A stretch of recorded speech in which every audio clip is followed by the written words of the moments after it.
This hearing of the Subcommittee on Delivering on Government Efficiency will come to order. Welcome, everyone. Without objection, the chair may declare a recess at any time. I recognize myself for the purpose of making an opening statement. Good morning. At the DOGE Subcommittee, we are continuing our war on waste. That means rooting out spending that is unnecessary, wasteful, and frankly, un-American. Today, we are looking at the more than $500 million federal taxpayers spend annually to fund public radio and television. A big chunk of this subsidy flows to National Public Radio and Public Broadcasting Service.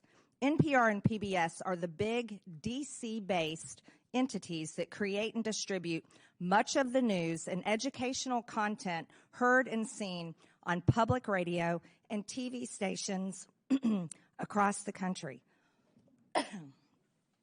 When Congress adopted the Public Broadcasting Act of 1967, it did so because it thought at the time that federal dollars were needed to provide objective news and education content to the entire nation, including rural residents who lived off the grid.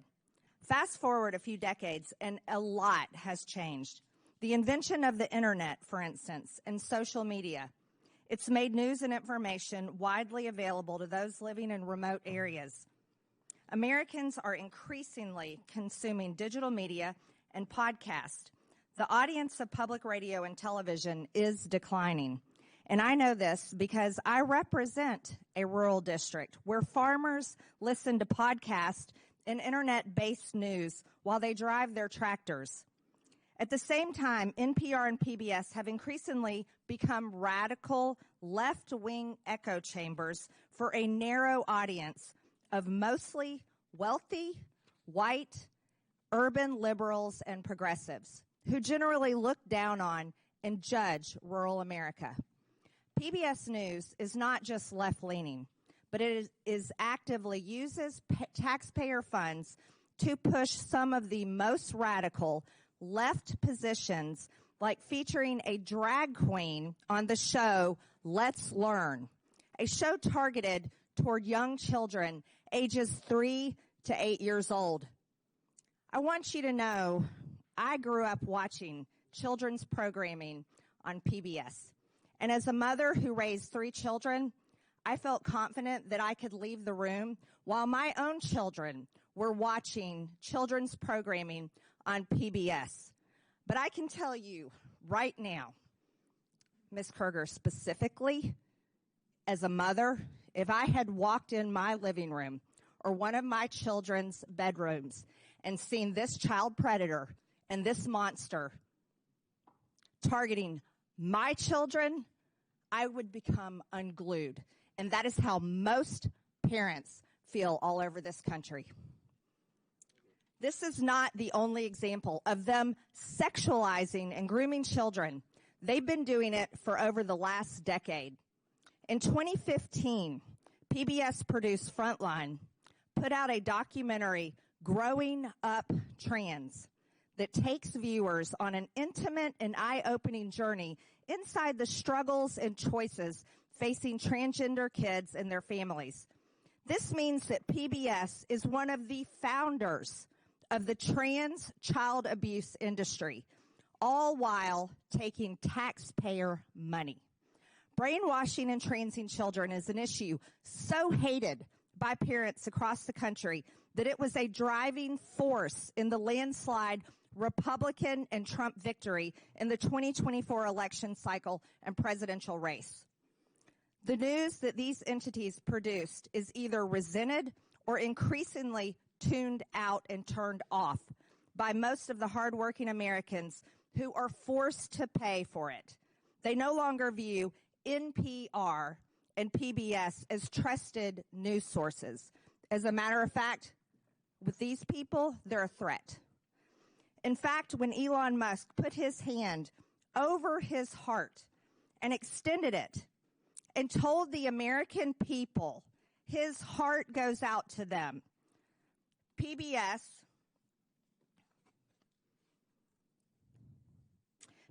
News posted the clip, called it a fascist Nazi salute, and described how it was similar to the same Heil used by Nazis at their victory rallies. Not once did PBS or NPR report on the numerous accounts of Democrats making the same gesture. AOC, Kamala Harris, Barack Obama, Elizabeth Warren, somebody that lost a presidential race, Hillary Clinton, Governor Tim Walz. Why wasn't this treated exactly the same way? Is there not a standard in journalism today? Apparently not.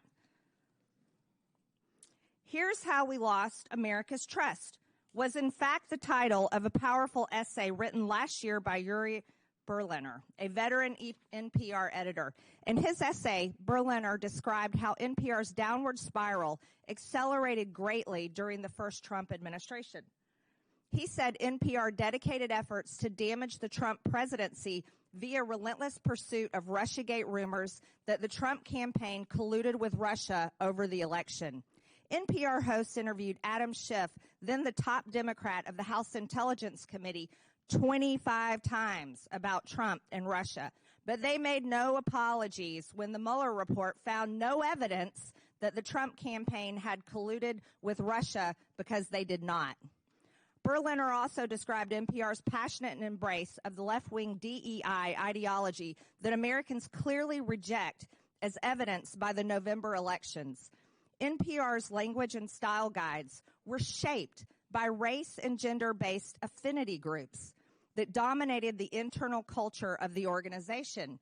And NPR journalists were to ask everyone they interviewed their race, gender, and ethnicity, and enter it into a centralized tracking system. This tracking system embeds DEI into the fibers of its content. Sounds like racism to me.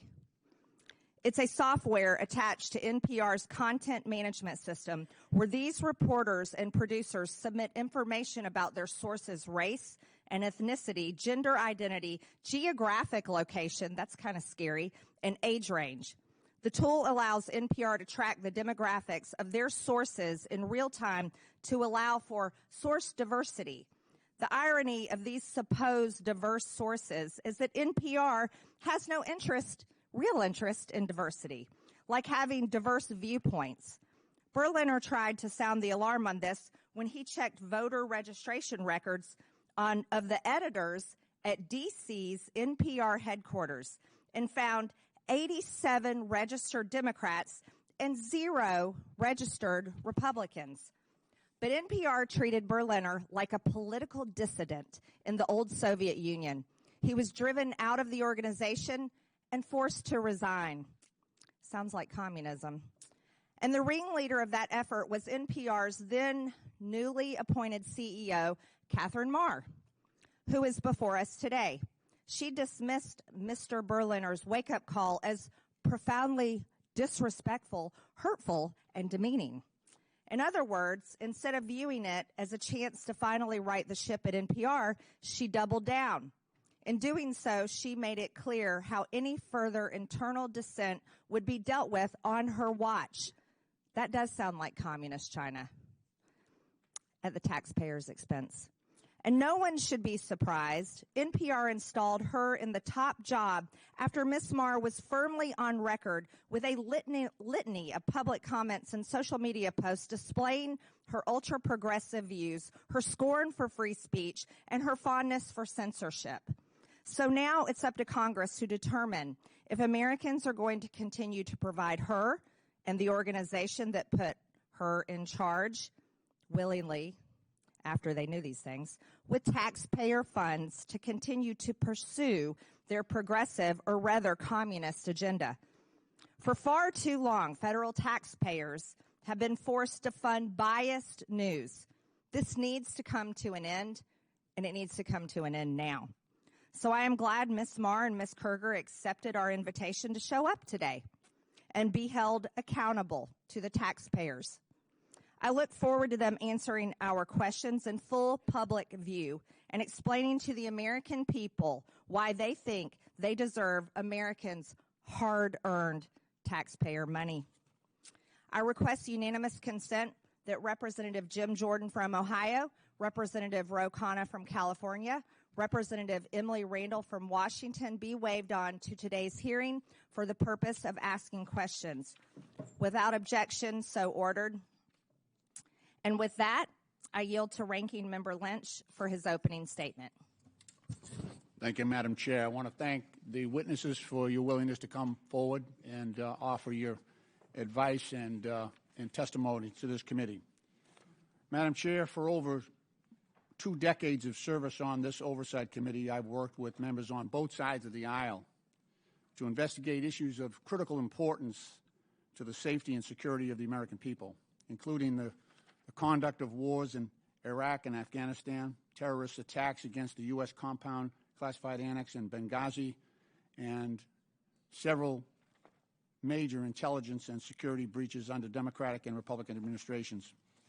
So I'm sad to see that this once proud committee, the principal investigative committee in the House of Representatives, has now stooped to the lowest levels of partisanship and political theater to hold a hearing to go after the likes of Elmo and Cookie Monster and Arthur the Aardvark, all for the unforgivable sin of teaching the alphabet to low-income families' children and providing accessible local news and programming. This hearing also comes at the direction of President Trump and Elon Musk, who have repeatedly called for the defunding of all public media and claimed that media organizations such as PBS and NPR are, and I quote, a liberal disinformation machine, close quote. Meanwhile, the Trump administration is engaged in an actual disinformation campaign to minimize the catastrophic national security breach that was revealed earlier this week. As reported by Atlantic Editor-in-Chief Jeffrey Goldberg, Mr. Goldberg was inadvertently added to a group chat on an unauthorized, non-secure, publicly available message app in which Secretary of Defense Pete Hegseth disclosed, quote, operational details of forthcoming strikes on Yemen, including information about targets, weapons systems, and other actions the U.S. would be taking, and also attack sequencing.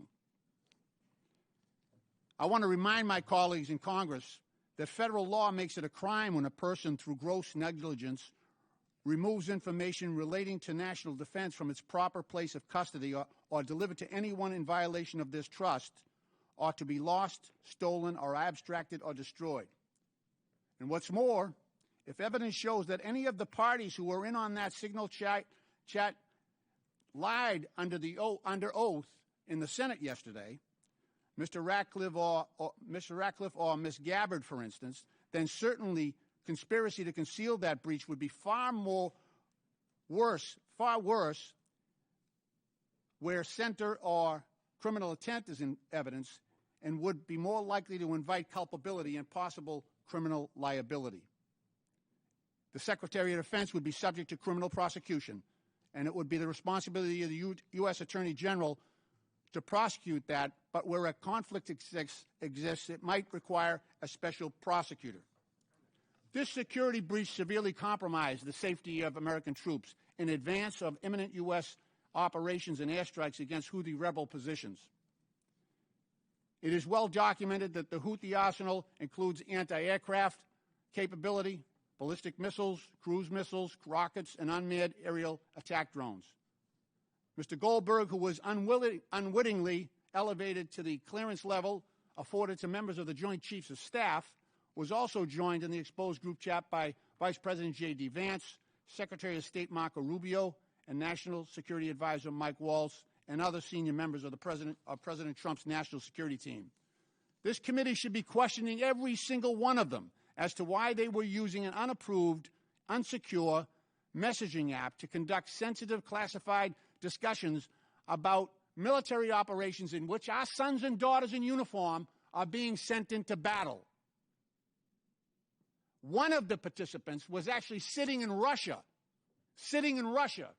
using an unsecure app.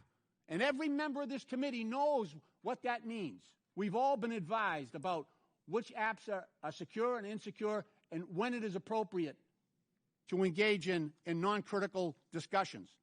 As former chairman of our subcommittee on national security, I recall a time when just the potential for a security breach that could expose American troops and intelligence personnel to unnecessary danger would immediately trigger hearings and bring this committee to a lather on both sides. But you can bet we won't be touching this issue. Because today the controlling House majority is afraid to do its job. It is afraid to hold Trump and Trump's administration accountable. They would rather post up against Big Bird than deal with that issue.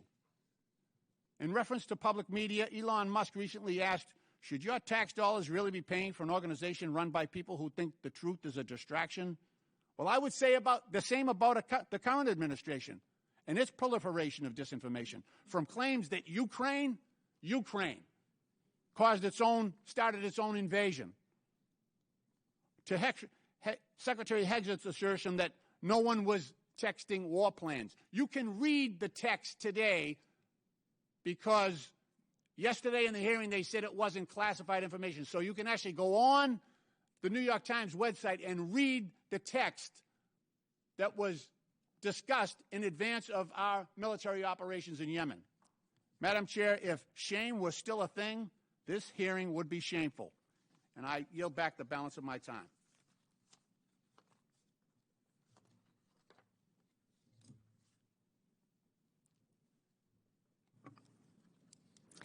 I am pleased to introduce our witnesses today. Paula Kerger is the President and Chief Executive Officer of the Public Broadcasting Service, also known as PBS. Catherine Marr is the President and Chief Executive Officer of National Public Radio, also known as NPR. Mike Gonzalez is the Angelus T. Arredondo E. Pluribus Unum Senior Fellow at the Heritage Foundation. Ed Ullman is the President and CEO of Alaska Public Media. Again, I want to thank you all for being here to testify today. Pursuant to Committee Rule 9G, the witnesses will please stand and raise their right hand. Do you solemnly swear or affirm that the testimony that you are about to give is the truth, the whole truth, and nothing but the truth, so help you God? Let the record show that the witnesses answered in the affirmative. Thank you. You may take a seat. We appreciate you being here today and look forward to your testimony. Let me remind the witnesses that we have read your written statement and it will appear in full in the hearing record. Please limit your oral statement to 5 minutes. As a reminder, please press the button on the microphone in front of you so that it is on and the members can hear you. When you begin to speak, the light in front of you will turn green. After 4 minutes, the light will turn yellow. When the red light comes on, your 5 minutes have expired, and we would ask that you please do your best to wrap up. I now recognize Catherine Marr for her opening statement. Chairwoman Greene, Ranking Member Lynch, and distinguished members of the subcommittee. My name is Catherine Marr, and I'm the President and CEO of National Public Radio, and I welcome the opportunity to discuss the essential role of public media in delivering unbiased, nonpartisan, fact-based reporting to Americans. Americans listen to public radio as they commute, as they work, and in the kitchen as they cook with family. Nearly 100% of Americans live within range of a public radio station. We cover what matters to local communities, crop prices, cook-offs, and local sports teams, alongside news of the nation and the world, from the halls of Congress to coverage of our troops overseas. Today, Americans have more media choices than ever. The rise of podcasting has established a competitive free market for audio news and information. And every day, I am honored to know that we have 43 million listeners from every state in the nation. Amidst this competition, local stations choose to become members of NPR for the value we provide. For example, we are the only non-paywalled news outlet with a dedicated reporter covering veterans issues. While NPR is only 25% of station programming on average, audiences for NPR bring the scale and revenue that subsidize essential local programming. Local public media journalism has never been more important to American families, who consider it part of the fabric of their communities. It correlates with higher rates of civic engagement, greater civic cohesion, and economic advantages, such as better municipal bond ratings. Recent independent polling found that more than 60% of all Americans and more than half of Republicans trust public broadcasting to deliver fact-based news. I understand the subcommittee has questions about funding for NPR and public radio. The vast majority of federal dollars, more than $100 million of the $121 million annual appropriation for public radio, goes directly to 386 local, non-commercial stations across the nation. This highly efficient investment enables your local stations to raise an average of $7 for every federal dollar. As a grantee of the Corporation for Public Broadcasting, NPR received federal funding of $11.2 million last year. These funds allow us to maintain the National Public Radio satellite system, helping safeguard our national security, civil defense, and disaster response, and enabling public radio to reach every corner of America. Additionally, these funds help protect journalists covering our troops overseas and reverse the decline of local journalism. As a recipient of federal funds, it is our responsibility to answer legitimate questions about why public funds should go to NPR, whether we are truly committed to serving all Americans, and whether the institution is an effective steward of taxpayer dollars. I hear, respect, and understand your concerns regarding bias and whether public media is relevant in a commercial landscape, and I'd like to spend a minute sharing with you my actions to address your concerns. First, it is critical for NPR's newsroom to operate with the highest journalistic standards. That means that they do their jobs independently, and as CEO, I have no editorial role at NPR. In other words, I do not decide what we cover or how we cover it. I lead NPR's strategy, ensuring we have resources and policies in place to serve all Americans, not just those with a specific point of view. I was brought into NPR to revive and reorient the organization and bring public media to a wider audience, a new generation, and new platforms. We have a responsibility to serve Americans across the full political spectrum in a trustworthy, nonpartisan fashion. It is essential that we deliver on this commitment, and we have work to do, and we are doing it. In May, we launched an initiative to improve our editorial review processes to make sure all pieces are fair and comprehensive. We hired new editors and analysts to ensure we're giving fair airtime to different voices and issues. We started regular meetings with our nearly 200 local newsrooms so we can plan together for the needs of their audiences. And the early results are positive. Our digital platforms, where we have the best data about our listeners, the political beliefs of our visitors mirror the makeup of the country across the ideological spectrum, and we're seeing growth in readers and listeners. I joined NPR because I believe that our strong and dynamic nation deserves great public media for all.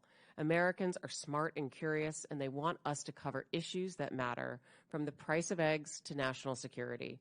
It's our job to deliver truthful facts and information so citizens can make up their own minds. I believe Americans voted for a transformative administration, and it is our responsibility to cover that transformation fairly, with integrity and tenacity. I have been CEO for 1 year and 1 day. I have made changes to leadership and planning, invested in editorial integrity, committed to expanding our audiences and our relevance for all Americans. While we have taken significant steps in the right direction, the journey can't be completed overnight. Given the support that 75% of Americans have for public media, I ask Congress to give us the opportunity to continue to serve the American public. I will invite you to listen with a fresh ear, and to that end, our newsroom invites you to join us on air, and I welcome your questions. Thank you, Ms. Marr. I now recognize Paula Kerger for her opening statement. Chair Taylor Greene, Congressman Lynch, and members of the subcommittee, my name is Paula Kerger, and I'm the president and CEO of PBS, a role that I've held for 19 years. It is my honor to be here on behalf of the 336 PBS stations who serve every community in the United States. There's nothing more American than PBS. As a membership organization, our local service is at the heart of our work. Our job at PBS is to support our stations so that local stations can serve their communities. We've been proudly fulfilling our mission for nearly 60 years, using the public airwaves and other technologies to help educate, engage, and inspire the American people. That mission is our guide star and remains just as important today as when the Public Broadcasting Act was signed into law in 1967. PBS stations provide something that cannot be found on commercial networks. This is because PBS stations are focused on the needs and interests of the viewers they serve. Especially in rural areas, PBS stations are the only outlet providing coverage of local events. For example, high school sports, local history and culture content, candidate debates at every level of the election ballot, and specialized agricultural news. Local stations also partner with other community organizations to address issues of concern like Veterans Affairs and the opioid crisis. Finally, communities depend on the essential public safety information and emergency alerts our local stations provide. Our programming comes from our local stations. For example, Southern Storytellers was produced by Arkansas PBS for our national audience. This program highlighted Southern culture through its literature, music, and film. Across the country, nearly 4 million people watch Southern Storytellers, helping Americans learn about our shared history and what brings us together as a people and a nation. Our stations pool resources to invest in programming that will benefit all Americans, ranging from history and science to art and music. For example, Firing Line with Margaret Hoover creates a forum for people with a wide range of views to respectfully share ideas. While programs like Independent Lenses, Matter of Mind, My Alzheimer's explores the challenges facing many American families. And we celebrate what makes our country great. A Capitol Fourth and the National Memorial Day concert honor our nation's ideals, our service members, and our veterans. Looking ahead, we will mark our nation's 250th birthday with a landmark initiative headlined by a new major series from Ken Burns, The American Revolution. Our educational programming for children is one of the most important aspects of our service to the American people. I strongly believe that the programming we offer to prepare children for the future is the most essential work that we do. Today, more than half of all preschool-age children are not enrolled in pre-kindergarten programs. Our content has helped tens of millions of children prepare for success in school and in life with free programming that is available everywhere children are, on air, online, and in the classroom. Our educational programming is backed by scores of research studies showing that our programs like Daniel Tiger's Neighborhood and Super Y help kids develop essential skills like reading, math, and problem solving. We are proud that nearly 9 out of 10 families agree that PBS is the most trusted, safe, and educational media brand for children. Because our programming is free and universally available, we are able to reach more low-income families than any other media company. In fact, our viewers overall reflect the wide variety of communities we serve. Our audience mirrors the overall U.S. population with respect to education, income, and geography. Each month, over 160 million television and online viewers explore the world through our trusted content. And more than 3/4 of Americans feel that PBS stations provide excellent value to their communities. For over 2 decades, the American public has consistently ranked public television as one of the best investments the government makes. More than 70% of the CPB funds from Congress go directly to our stations. And for every dollar of that vital seed money, local stations raise 7 to support their work. This is one of the best, most successful examples of a public-private partnership.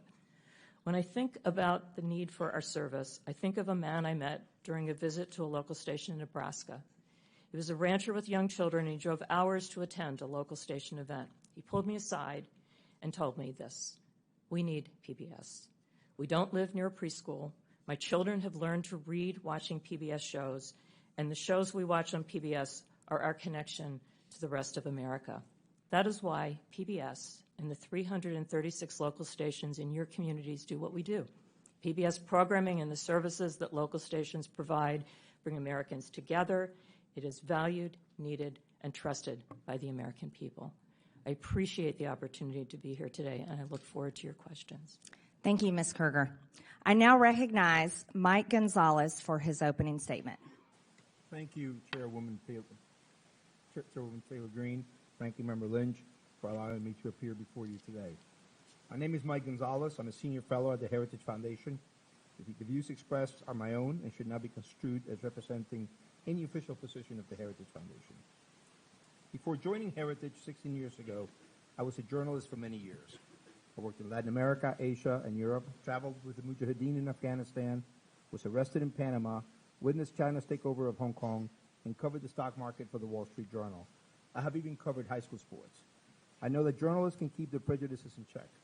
That is, if they want to. This ability to give all sides a hearing becomes an even more serious obligation when taxpayers are coerced to pay for you.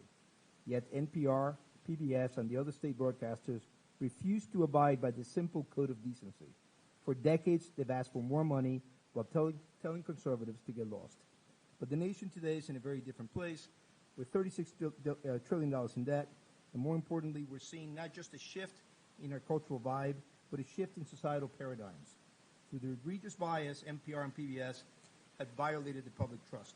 Public media needs to be defunded, and the CPB needs to be dissolved. It's a matter of simple fairness. Multiple arguments can be made. I will list just a few. We're deeply in debt. Number two, the arrangement is unfair to private sector media competitors. Number three, public broadcasting was created with the promise that it would be educational. But now that thousands of competitors have come online, public media has become, as George Will says, like the human appendix, vestigial and purposeless. The funding is a regressive tax, an obnoxious wealth transfer from working families to the affluent. But the ultimate factor is the broadcaster's unforgivable political bias. What we have today is a circular, undemocratic relationship. Democrats unanimously vote for more and more money for public media, and in exchange, public media heavily tips the scale in their favor. It is a nice arrangement for them, but it must end. NPR's and PBS's full-hearted embrace of progressive views and constant denigration of conservative ones is quantifiable. Thank you. I referred you to my written testimony. Besides my own examples, I cite the research of Tim Graham, as well as NPR veteran Yuri Berliner, who says, quote, an open-minded spirit no longer exists within NPR. Rather than pause and reflect, NPR instead chose to circle the wagons and assassinate Berliner's character.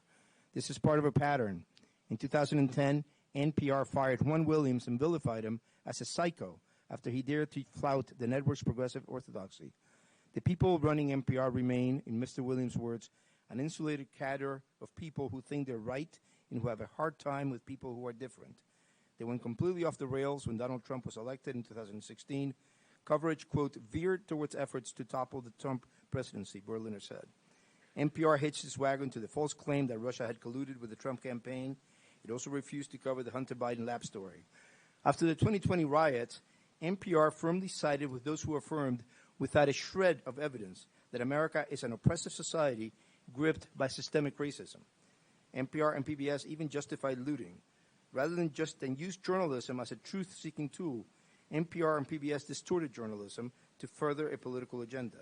Yamiche Alcindor, the liberal activist that PBS hired to cover the White House, routinely used the platform to make unsubstantiated allegations against President Trump. President Biden, she presented as, quote, a moral and decent man, unquote. Or consider Catherine Marr's appointment as NPR CEO. Her long record of comments leave zero doubt that she's not only a committed progressive, but someone whose disdain for free expression disqualifies her from being anywhere close to the levers of power at a media institution. And what does she think of President Trump? He's, quote, a deranged racist sociopath. Ms. Marr is an American. She's entitled to her views. The question is whether NPR is entitled to appoint her as CEO and then ask conservatives to just pony up. Public media's main argument now is that it is essential for weather emergencies in hard-to-reach places and that without public money, local news will cease to exist. But over 98% of Americans today have a mobile phone. Even Alaska, one of our most isolated states, has high levels of internet penetration. As for the claim that the taxpayer is the last available business model for local news, NPR and PBS are asking us to believe something laughable, that the government can fund a media structure that actually keeps the government in check. I urge you not to try to mend public broadcasting. End it. Thank you very much for your attention, and I look forward to your questions. Thank you, Mr. Gonzalez. I now recognize Ed Ullman for his opening statement. Madam Chair, Ranking Member, and distinguished members of the subcommittee, it is an honor to be here today. My name is Ed Ullman. I'm the President and CEO of Alaska Public Media. The people of Alaska rely on public media to provide free, universal access to essential services in public safety, education, and community connections. This includes potentially life-saving alerts, updates on community affairs, coverage of state and local government, proven educational content engagement services, and local and national news. In many parts of Alaska and communities throughout the country, public media is often the only locally operated, locally controlled broadcasting service. We are more than nice to have. We are essential, especially in remote and rural places where commercial broadcasting cannot succeed. We provide potentially life-saving warnings and alerts that are crucial for Alaskans who face threats ranging from extreme weather to earthquakes, landslides, and even volcanoes. Nationwide, our public television interconnection system supports the PBS Warning Alert Response Network, a critical pathway for the distribution of wireless emergency alerts to cell phones. Public television pioneered datacasting technology to enable public safety officials to communicate with each other without the need for broadband or cell service. In partnership with the Department of Homeland Security, public television has proven how this technology can assist rural search and rescue, over-water communications, large event crowd control, and even school safety incidents. Alaskans use our services to connect to their communities and the broader world through access to local public and government affairs, agricultural news, local history and culture, as well as local and national educational content and news. Our programming caters to and is informed by the specific needs of the communities we serve. Just to give a few examples, Indie Alaska, an award-winning series of documentaries, captures Alaska's people, places, and their unique stories. Alaska Insight is a weekly public affairs program that moves the conversation beyond the headlines and right into Alaska's communities. Our radio station hosts Alaska's only statewide call-in programs, Talk of Alaska and Line 1, Your Health Connection. We reach across Alaska with these essential free services through a statewide network consisting of 4 TV channels and 1 radio station. We coordinate the only statewide news network, which includes 27 independent radio stations across Alaska, and we operate the Alaska Rural Communications System, which provides free over-the-air television and radio programming to 100 rural communities. Alaska Public Media is one of more than 360 locally controlled and operated public television stations and over 1,000 public radio stations throughout the country that provide critical services to address the broad range of interests and views of our local communities. These stations collectively reach nearly 99% of the American public, regardless of zip code or income level. This nationwide service would not be possible without federal support. Today, over 70% of the federal funds for the Corporation for Public Broadcasting go directly to stations just like ours. Our system leverages this crucial seed money 7 times over in highly efficient public-private partnerships. Reducing or eliminating federal funding would be devastating and could cause the closure of many stations, especially the most rural and remote. Our highest costs come from maintaining broadcast and IT infrastructure, local programming, and community engagement, all of which would be in serious jeopardy without federal funding. Cuts to our national partners, PBS and NPR, would have a similar impact, particularly in small and rural markets. The broad range of news and educational programming that we receive from these organizations is popular with Alaskans. Without this national content, we would receive less local support, endangering the local services we provide. This national local model efficiently leverages economies of scale and allows us to provide the unique mix of local programming and national content that Alaskans want. Congress's support for the mission of public broadcasting to provide every American access to free, non-commercial quality educational programming remains critical. It allows us to connect Alaskans with each other and with our neighbors in the lower 48, and to connect the nation with us. I urge Congress to maintain federal funding for public broadcasting to ensure that local stations around the country can continue to provide essential services to their local areas. I welcome your questions. Thank you, Mr. Ullman. I now recognize myself for 5 minutes of questions. Ms. Marr, your public statements and social media posts reflect left-wing ideology and blatant opposition to free speech. After all, you were the head of Wikipedia for many years, which is a platform that doesn't tell the truth. Let's walk through some of your statements so the public can understand your personal views. You said your fellow Americans just elected Donald Trump as president again this past November. You called him a deranged racist and sociopath. You posted on X that America is addicted to white supremacy. It's appalling. You've publicly chastised using the phrase boy and girl, which you said erases the language for non-binary people. There's only two genders, by the way. Ms. Marr, the federal funding that your outlet receives comes from all American taxpayer dollars, not just from your viewers who support such statements as these. Let me inform you, and that your federal funding is also paid for by the other half of the country, the 77 million Americans who voted for President Trump, someone you called a deranged, racist sociopath. Ms. Marr, many find your pro-censorship and anti-free speech views more concerning than your politics. The only speech you like seems to be speech that you agree with. In 2021, you called the First Amendment the #1 challenge in American journalism because it makes it hard to crack down on bad information. You said in a TED Talk that our reverence for the truth might be a distraction. You've also expressed support for deplatforming individuals you view as fascist. Who do you think should be charged with cracking down on so-called bad information? Is it NPR? Is it the government? Is it you, Ms. Marr? Congresswoman, Madam Chair, thank you so much for the opportunity to address this. I know. Is it up to you and NPR to crack down on bad information or decide the truth? Answer the question, yes or no, Ms. Marr. Absolutely not. I'm a very strong believer in free speech, and I believe that more speech. Your public statements say otherwise. Ms. Marr, in 2021, when speaking at an Atlantic Council event, you said that when you were CEO of Wikipedia, you took a very active approach to disinformation and misinformation.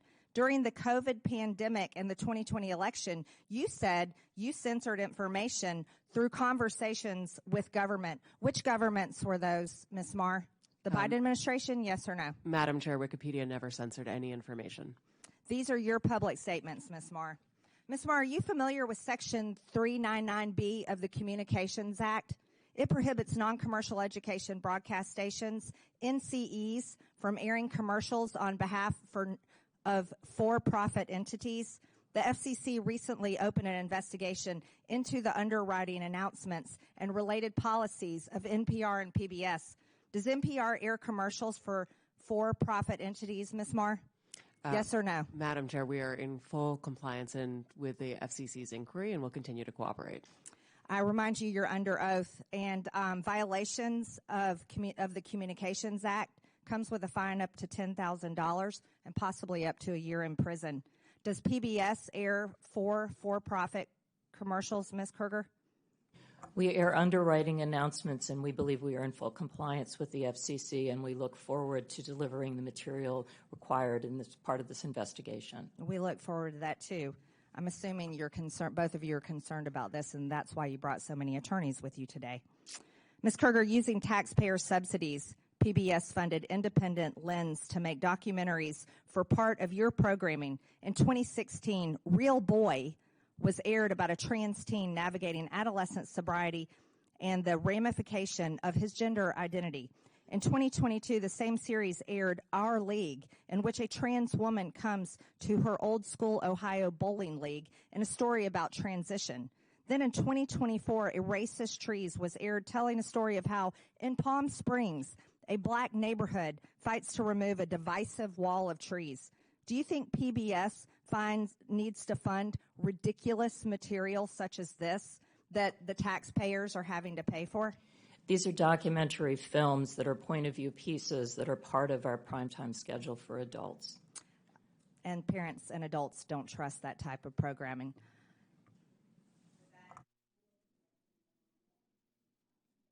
Thank you, Madam Chair. I ask a unanimous consent to enter into the record this letter from 72 public radio stations serving rural communities across the country, where they emphasize how important federal funding is to the ability to provide vital public safety information Without objection, so ordered. Okay. I also have a similar letter from Georgia, from the Georgia PBS NPR station, also asking for consideration for federal funding. Without objection, so ordered. Thank you. Ms. Kerger and Ms. Marr, can we talk a little bit about the educational service you provide for children of low-income families and how that is received and the trust that you've generated among families in that situation? Yes, a significant part of our broadcast day is devoted to programming for children. We focus on preschool. That goes back to the legacy of Fred Rogers, who believed that media could be a tool to help to instruct children as well as a tool of entertainment. Our programming is focused on core skills that kids need to develop before they enter school in math and in learning numbers and in learning letters, so that kids that don't have the opportunity to be in a formal pre-K program have a chance to walk into school for the first time on equal footing with kids that have more opportunity. And that's the heart of what we think about in the programming that we develop for kids. Now, I know you've done some, independent groups have done assessments on trust, the trust factor that parents have on PBS Kids, which is one of your most popular services. Can you talk about that? Yes. Where did you come in terms of the comparison to other stations? Yeah, we are the most trusted media brand. In fact, Parents Magazine this week just ran the results of a study that was done on Daniel Tiger's neighborhood, actually looking at 16-year-olds that remember some of the basic skills they learned as small children. And what we're focused on is to make sure, again, that every child has the opportunity to learn and be excited about the world around them when they enter a school for the first time, and to give them those core basic skills that we can see they carry forward in life. Ms. Marr, I'd like you to focus on the work that public media is doing in relation to public safety communications. How important is this function of public broadcast media, particularly, I'm talking about the most rural, most remote communities in this country? Thank you so much, Congressman. We are part of the National Next Generation Warning System, for which we've received a significant investment over the course of the last few years, and many thanks to Congress for supporting that appropriation. Our stations are busy implementing that across the nation. We also are part of the the statewide emergency plans for more than 20 states.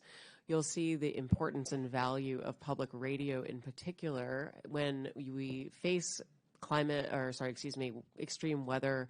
For example, whether in Ashland, North Carolina recently, Blue Ridge Public Radio was the only news information source available for nearly 2 weeks as people struggled with outages of water and electricity, and certainly outages of cell phones and internet.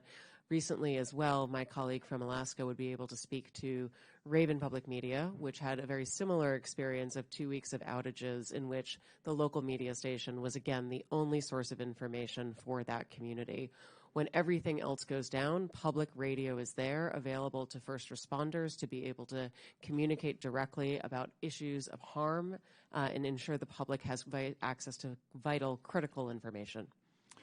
Now, I mean, there's a lot of information out there, a lot of stations out there, but we're talking, what's the difference here when you have a paywall-free, non-subscription access for some of these communities? I think it makes all the difference in the world, sir. We recently, as I mentioned in my opening statement, we're one of the only publications in America that has a dedicated veterans beat and the only one without a paywall. I'm always struck by something that our veterans reporter told me, which is that a mother of one of our troops deployed overseas came to him and said that for the first time in 9 months she'd heard his son's voice. That's something that I believe only public media can do, and it can only do that because it is available to all Americans without any barriers. Thank you. Madam Chair, I yield back. I now recognize Chairman Comer from Kentucky for 5 minutes. Thank you, Madam Chair. Mr. Ullman, I'm glad you brought up a point, and it's been mentioned a couple of times already at the early start of this hearing about rural and remote. And I have to tell this story. When I graduated from college with a degree in agriculture, I went back to rural Monroe County, Kentucky, and worked on a farm, my farm, for 5 years, full-time. Farm to this day, but full-time. I was in a tractor, sometimes 10, 12, 14 hours a day. And I listened to the radio, and the only radio station I could get that had news was public radio. So I listened to as many hours of public radio as anyone on this panel, I can assure you. And it was a great service. That was 30-some years ago. Today, in that same remote area, I mean, you've got Sirius XM, you've got podcasts, there's internet access now. There's a whole menu of media options now. So, but over time, and I still occasionally listen to NPR because I just want to hear what they have to say, and I don't even recognize the station anymore. It's not news. I feel like it's propaganda. I feel like there's disinformation every time I listen to NPR. And, you know, a media entity like MSNBC or Huffington Post that, in my opinion, consistently spews disinformation, they can do that. They're a private company. But NPR gets federal funds. And you know, I have a problem with that. Because if people in Alaska, if all they have is public radio, then all they know is what these headlines say. And they're wrong about COVID-19. And the headlines are in the background. I don't have time to go over all these headlines that are wrong. About Russian collusion, wrong. About the Hunter Biden laptop, wrong. And then there's a story about me. And part of what we went through on this committee during the Biden investigation, which, by the way, ended with Joe Biden's last act as President of the United States, pardoned his entire family preemptively for an 11-year period, which just so happened to be the 11-year period that this committee investigated the Bidens, that we had subpoenaed bank records. I don't think NPR reported about the pardons, but they reported a lot about how there was no evidence of any wrongdoing and things that just weren't true. In fact, there's a story, NPR, lawmaker leading Hunter Biden House investigation accused of owning a shell company. Well, that's me. Ms. Mayor, are you familiar with that story that NPR wrote about me at the height of the Biden investigation when you all were disputing every aspect of our investigation that is 100% factual? We have hundreds of pages of evidence, hundreds of pages of bank records, hundreds of pages of emails. Do you remember the story that NPR wrote about me saying I had a shell company? Congressman, I was not at NPR at the time, and I'm unfamiliar with the story. Where do you get your sources on something like that? That's a very serious accusation because we're investigating a president and his family who had 28 shell companies. I have an LLC, had 5 properties in it. It's in my financial disclosure form. I've gone into great detail, given lots of interviews. But people that listen to NPR, they're totally disinformed on the truth. And you know, I have a problem with that because you get federal funds. And I do believe there was a role for public radio 30 years ago, maybe 20 years ago, maybe 5 years ago. But because of technology today, I don't think there's a role for public radio anymore. And I think you've abused the privilege that you had with receiving federal funds. Because these headlines here are not true. This is disinformation on some huge topics. Do you want to dispute anything that I said in the remaining 30 seconds? Thank you, Congressman. First of all, I want to recognize your concerns. One of the first things that I did in coming in May was to beef up our editorial standards. I directed my editor-in-chief, who, by the way, why is NPR even doing editorials? I'm should so NPR sorry. even do editorials? I don't mean editorial in terms of opinion editorial. Do you even need opinion? What does it matter with the opinion? If you're a federally funded entity that's supposed to provide the news, Can you not provide the news? Of course. Fair and balanced? Of course, Congressman. I mean editorial standards for our journalism was to beef up our editorial practices, bringing in more editors to make sure that we have more points of view reflected in every story. I've engaged in a number of actions trying to address and my some of time's these expired. concerns. I've lost confidence in public radio. I don't think, Madam Chair, they should get a penny of federal funds. I yield back. Thank you, Mr. Chairman. I now recognize Mr. Garcia from California for 5 minutes. Well, thank you, Madam Chairwoman. I want to first begin by thanking all of our witnesses that are here today. I know that there's a lot we should be discussing right now at this hearing. We've, of course, had some pretty shocking security breaches that we're just learning about through a lot of our national security officials. We know that Pete Hegseth should be removed from office or should resign. We have Donald Trump, who, of course, is crashing the stock market. He's taken away millions of programs and hurting people across this country to fund tax giveaways to billionaires. And our constituents can't access their Social Security benefits.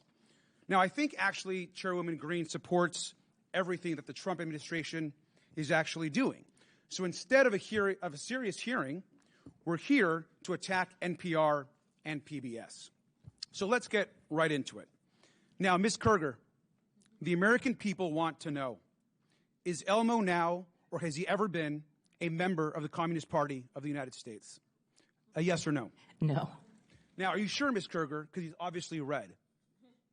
Well, he is a puppet, but no. Now, that's not all. He also has a very dangerous message about sharing and helping each other. He's indoctrinating our kids that sharing is caring.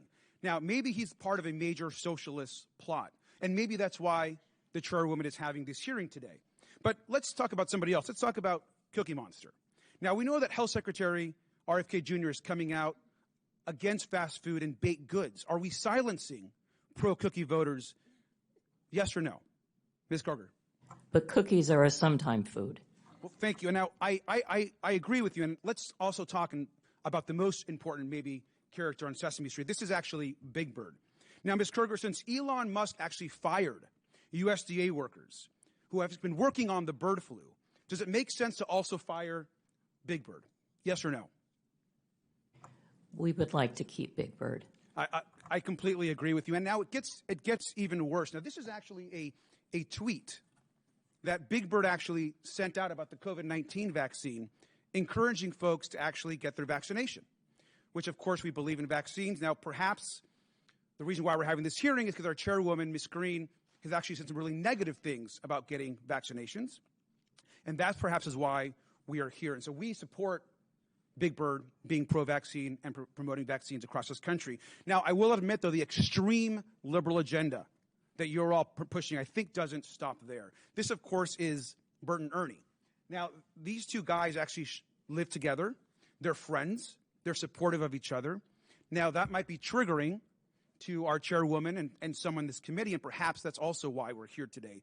Ms. Kerger, an important question. Are Bert and Ernie part of an extreme homosexual agenda? No. Thank you, Ms. Kerger, and thank you for being a good sport.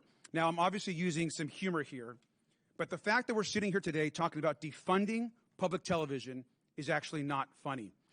At a time where we can't agree on basic facts, and while the free press is under attack, we need public media like PBS and NPR more than ever. A large majority of Americans say they trust PBS. And that's exactly why extremists are trying to tear it down. Public broadcasting is a tool for education, for emergencies, and a cherished part of our national fabric. We get huge benefits from a tiny federal investment. The majority and our chairwoman should drop this attempt to silence media voices they don't like. So the message, I think, today is very, very simple. If we're going to get rid of any puppeteers, we should get rid of the one that's actually controlling Donald Trump. Fire Elon Musk and save Elmo. And with that, I yield back. I now recognize Mr. Cloud from Texas for 5 minutes. Thank you, Chairwoman. NPR fancies itself as a nonpartisan news outlet, public information outlet. Even says that we should consider all things. All things are considered, yet their history of political bias has shown that there are a number of things they have not considered. They asked us not to consider that the Hunter Biden laptop was real. They dismissed what was always the most probable theory of the COVID lab leak from Wuhan. They interviewed Russia collusion hoaxer Adam Schiff 25 times, who claimed to have a vault of information in his office leading to the impeachment of President Trump, which, of course, we now know was all fraudulent. I'd like to submit for the record an article by Uri Berlinger. I've been at NPR for 25 years. Here's how we lost America's trust. Without objection. So NPR, unfortunately, has lost much of the audience that they used to have, and now they have a very partisan audience because of this.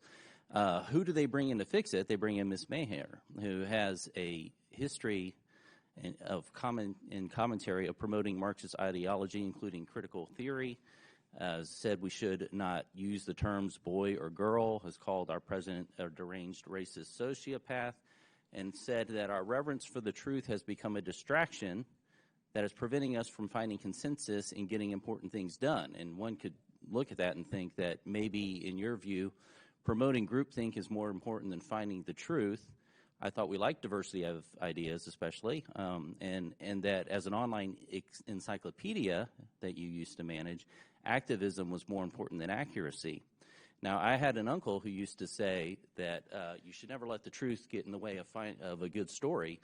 And while that was humorous when we were talking about weekend fishing expeditions, when we're talking about news and information and encyclopedias and things that are of national importance, I find that very troubling. Now you are here managing NPR, which is in part federally funded. Can we expect that you will bring the same lack of reverence for truth to your management of NPR? Thank you, Congressman. First of all, I do want to say that NPR acknowledges that we were mistaken in failing to cover the Hunter Biden laptop story more aggressively and sooner. Our current editorial leadership. In Wuhan? We recognize that we were reporting at the time, but we acknowledge that the new CIA evidence is worthy of coverage and have covered it. What have you done to clean up the bias before? You mentioned I wasn't there for that. What are you doing to clean up and make sure that we have Absolutely. Thank unbiased? You, Congressman. As I mentioned, I came in May. Mr. Berliner published his story 2 weeks into my tenure regarding stories that had happened prior. I wish that I had had the opportunity to speak with Mr. Berliner. I would have loved to have had him engage and come back to us with some suggestions as to what we could do editorially in order to address what he perceived as bias. Now you've had a long history, including the thing that I mentioned about lack of reverence for truth. And how reverence for truth, you've even talked about the First Amendment kind of getting in the way of what you wanted to get done.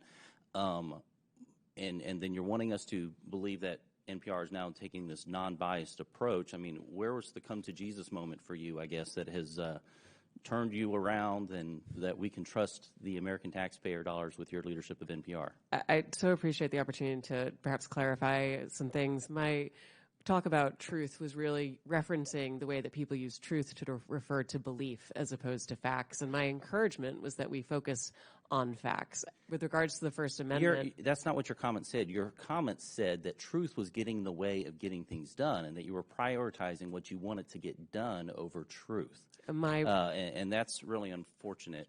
I want to go to a different context because you're allowed to have your political opinion. Any news organization should be going after the truth. That's what we want and expect out of news organizations. But certainly a media platform can have whatever opinion it wants in a free society. The question before us today as a committee is whether or not the taxpayers should be forced to pay for this kind of thing.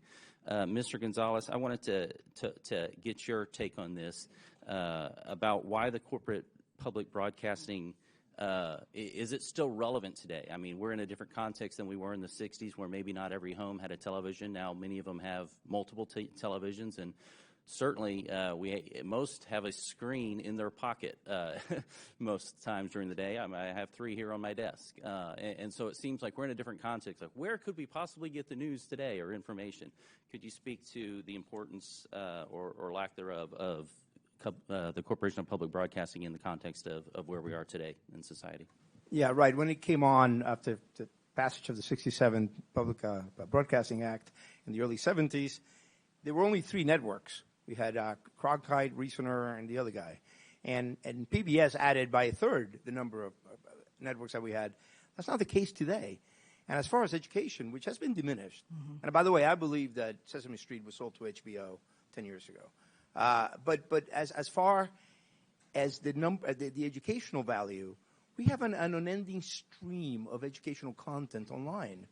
I could reel off a number of websites and that people can access, YouTube channels where kids of all income levels can access educational content. So but basically, as I said in my testimony, it goes back to the basic unfairness that conservatives for 50 years have been saying, but you're completely biased. And they have the audacity to say, oh, no, we're not. And you have to just pay us. And it's just, that is the basic. The gentleman's time has expired. Thank you, Mr. Gonzalez. I ask unanimous consent to enter into the record an article published today by Yuri Berliner about NPR, basically saying that the bias has not changed. Madam Chair, I also have a unanimous consent request from the members who are at Mr. Grijalva's funeral mass this morning, asking to submit into the record this letter of support for federal funding from WKMS, Without objection, so ordered. Which is Kentucky Radio, which is where Mr. Comer wrote his Without objection, so ordered. tractor. Thank you. I now recognize the gentleman, Mr. Kassar from Texas, for 5 minutes. Good morning. Mr. Gonzalez, you wrote the proposal to defund NPR, PBS, and public broadcasting for Project 2025. Can you answer a few questions for me? How many millions of dollars a month do taxpayers spend for Daniel Tiger to play golf? I have no idea. The answer is none. Okay. To your knowledge, has Miss Piggy ever been caught trying to funnel billions of dollars in government contracts to herself and to her companies? That's a silly question. Well, the answer is no. How about Arthur the Aardvark? Has he ever fired independent government watchdogs who are investigating his companies? The answer is no. Madam Chair, I'm told we're here to talk about government efficiency, but Daniel Tiger has not blown $10 million of taxpayer money to play golf with his friends, but Donald Trump has, just at the beginning of his administration. Miss Piggy hasn't been caught funneling billions of dollars in government contracts to herself, but Elon Musk has. And Arthur has not fired independent government watchdogs investigating him and his companies. But Elon Musk has fired at least 5.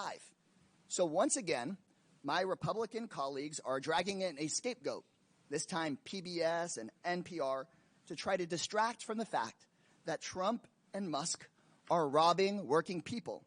It's Sesame Street that's making things expensive. It's Mr. Rogers that's blowing taxpayer money. It's listeners like you. It's absurd. The total funding for public broadcasting is just 1/6 the amount that Elon Musk's companies make off of the government every single year. But you will not see Elon Musk being grilled by this committee.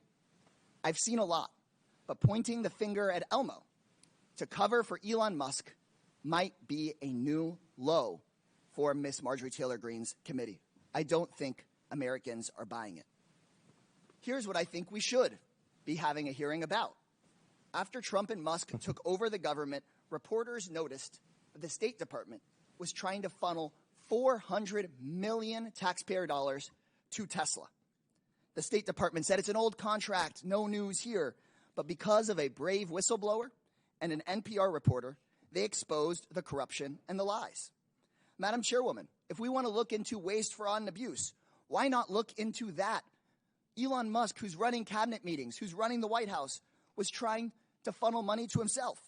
So let's stop investigating Cookie Monster and start investigating how the Trump administration lied about this and was trying to funnel money to their biggest political supporter. Maybe you're trying to defund NPR because they expose this kind of corruption. And if Republicans were serious about investigating waste, fraud, and abuse, my colleagues would admit that Big Bird is not the problem. Big tech is, big pharma is, big insurance companies are. Elon Musk's companies make billions, $3 billion a year off of government contracts. That's 6 times the money that goes to all of public broadcasting. Private insurers in Medicare Advantage overcharged taxpayers $83 billion just last year. That could pay for public broadcasting 160 times over. The $4.5 trillion tax cut for the ultra-wealthy that Republicans on this committee are trying to push through, that would pay for public broadcasting 9,000 times over. There is money to pay not just for PBS and NPR, but health care for every American, tuition-free trade school and community college for every American, to end homelessness on the streets of our cities. But my Republican colleagues don't want to talk about the corporate waste, fraud, and abuse because those corporations fund the Republicans' campaigns. So instead, they want to shut down educational programming for kids and their families, and they want to shut down local radio stations. To borrow a phrase from Sesame Street, the letter of the day is C, and it stands for corruption. Look, in my home city of Austin, Texas, we have Austin City Limits, which decade after decade after decade has chronicled American music. And if they had a bad season and it was private TV, they just would have shut it down. And we wouldn't have had decade after decade after decade of Austin City Limits. That's the amazing thing about public broadcasting. I have a lot of public housing residents in the San Antonio side of my district, and when I talk to them and they hear about what's going on in Washington, D.C., they talk about Texas public radio. And I just heard my colleagues talking about educational programming for kids on YouTube. That stuff is loaded with ads. And also on other forms of private television, they're selling you and your kids stuff, making people feel bad. They're trying to make a profit off of you. That's why I got sat in front of Mr. Rogers, because you got to learn something and they weren't just trying to sell you junk. It's better for our kids. It's better for our families. And we should actually be supporting public broadcasting instead of this stuff. Madam Chair, leave Elmo alone. Bring Elon in for questioning instead. I now recognize Mr. Timmons from South Carolina for 5 minutes. Thank you, Madam Chair. I want to thank the witnesses for being here today. I'm going to begin by saying this. We don't want to shut down NPR or PBS, but we have $36 trillion in debt, and we have run a $1.8 trillion annual deficit, and we are scouring all government spending, not just Democrat priorities, but Republican priorities too. We're going to be going through the defense budget. We're going to be making sure that we are spending our taxpayer dollars wisely because we have an existential threat. We have an existential threat. We cannot continue down this path financially. So we do not want to shut you down, but we cannot continue down this path. And so if our debt is part of the reason we're here, I think another part of the reason we're here, reevaluating your role in the government's use of taxpayer dollars to partially fund your institutions, is because technology has changed everything. We are not living in 1967. And the internet has changed our society. We have such increased social interconnectedness, and there are various options for people to get news and to get disinformation or information, whatever you want to get. So those are the two kind of reasons I want to start with, and that's probably half the problem we're here for. The other half is your perceived bias and your content moderation and the manner in which you are violating journalistic integrity. And I'll say this, NPR, you have been far worse at this. Ms. Kruger, you have done a much better job at this, but we still have some issues we're going to talk about. Ms. Marr, do you think that the public statements you have made on social media create a challenge in your leadership for what should be an unbiased public information system? Do you think that your past comments, I'll give you a better question, did they come up in your job interview? Like, do you see a problem? Congressman, thank you for the question. No, they never came up in my job interview. You're a rabid progressive. And do you not think it's a problem that your political leanings make it seem to the American people that you're not biased and that you're not doing your job? Because you agree that your job is to have journalistic integrity, right? Absolutely, but there is a strong firewall between the newsroom and anything that I Let's do. talk about the newsroom. You have 87 registered Democrats, not a single Republican in your editor board. So, I mean, how does that work to give us the perception that you're doing your job of actually delivering unbiased information? Well, I would agree with you that that number is a concern if it is accurate. I do believe that we need to have journalists who represent the full breadth of the American society so that we can report well for all Americans. Well, I think that you are failing. I realize you've only been there for a year, but I just really think that while it is a small portion of your budget, you very much should expect to restructure your revenue streams, because I don't think that NPR is necessarily worth saving. And I'm going to go on to Ms. Kruger. I will say this. You have been very professional, and you have been there for decades, and I think that you've done a fairly good job over your tenure. But I want to ask you a very simple question. In retrospect, do you think that it was inappropriate to put the drag queen on the kids' show? Do you think that was a mistake? The drag queen was actually not on any of our kids' shows. The image that Chairman Taylor Greene showed was from a project that our New York City station did with the New York City Department of Education. What time of day did it air? It did not air. It was a digital project they did for the Department of Education. Do you think it only appeared on our website? Have anything to do with PBS? Do you think that human? I mean, do you see? It was not a PBS. It was not for PBS. It was mistakenly put it on our website by our. I'm sorry. I don't mean to talk over you. It was mistakenly put on our website by our New York City station. It was not intended for national distribution. It was immediately pulled down. It was never broadcast. Do you think that you should publish something that calls trees racist? Is that, in retrospect, should you have published that? I'm not sure what you're referring to. You had a segment that was called Racist Trees, and it was we've already referenced it a number of times. So, do you think trees can be racist? I guess that's a good one. I don't know what you're talking about. I've never heard of what you're referring to. All right. Well, but I'd be happy to look into it. I guess, last, do you think that it's appropriate to expose children to issues of transitioning? Do you see a problem with that? Is that something you should avoid? That is not anything on any of our children's programs at all. Ms. Kerger, you have done a far better job here today, and we're going to continue to have this conversation. But again, we have $36 trillion in debt, and we're trying to figure out how to make sure that our kids and our grandkids have an opportunity at the American dream, because if we don't change course financially, they won't. Thank you. I yield back. Thank you. I now recognize the gentlewoman from Texas, Ms. Crockett, for 5 minutes. Thank you so much. It should not be surprising that the president is doing everything possible to make it more difficult for the media to hold him accountable and for the public to be informed about his reckless and illegal behavior. Yet here we are. The Republicans have actually organized this goofy hearing to try to convince the American people that PBS and NPR are, quote, domestic terrorists or domestic threats. My apologies. Not the incompetent, unqualified Secretary of Defense who's texting war plans to journalists. But it's y'all, PBS and NPR, the American people are supposed to be worried about. You can't make this up. It's as stupid as it sounds. The American people should be worried about the president threatening to investigate NBC for treason for reporting on his felony convictions, or arresting reporters and stripping networks of their licenses for not saying nice things about him or not using Gulf of America. The Republicans' witness, Mr. Gonzalez, went so far as to suggest that because NPR and PBS reported on the murder of George Floyd, they, quote, represent a danger to our physical health as well as to civic health of our body politics. Ms. Mayor, do you think reporting on the murder of George Floyd and highlighting instances of systemic racism is a domestic threat to America? Thank you, Congresswoman. I believe it's our responsibility to report on all issues of interest to the American public. Thank you so much. Ms. Kerger, what about you? I agree. I think it's important for us to report on the important news of the day. So let's talk about the critical role of public media.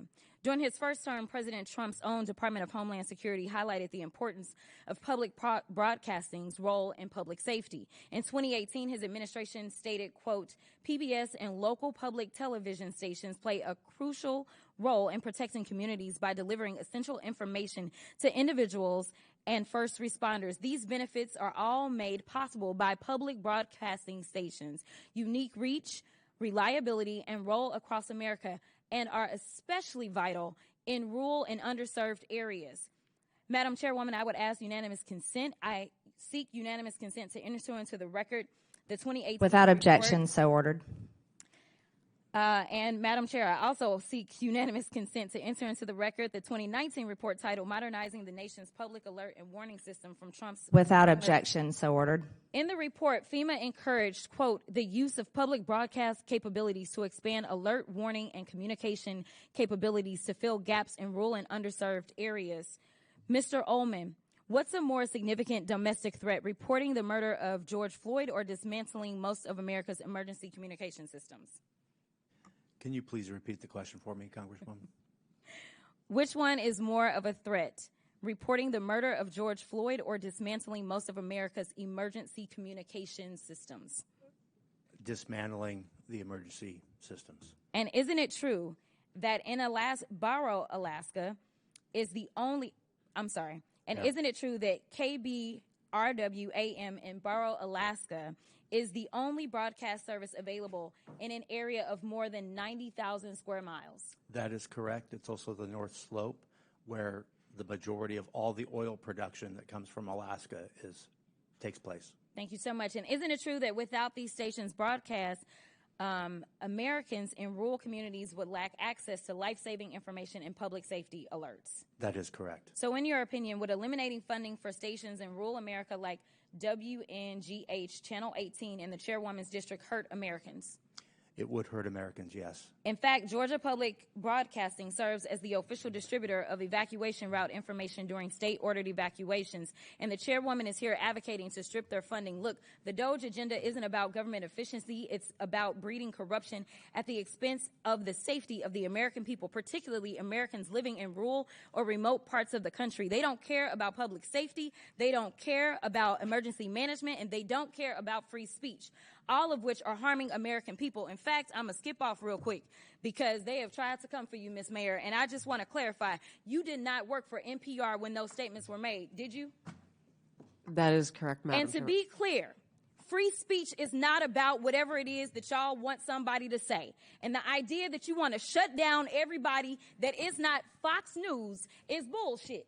We need to stop playing because that's what y'all are doing in here. You don't want to hear the opinions of anybody else. And the Constitution states Congress shall make no law respecting or establishing of religion or prohibiting the free exercise thereof or abridging the gentlewoman's time has expired. The gentlewoman's time has expired. Madam Chairwoman, can I put something into the record? Unanimous consent, please. Without objection, so ordered.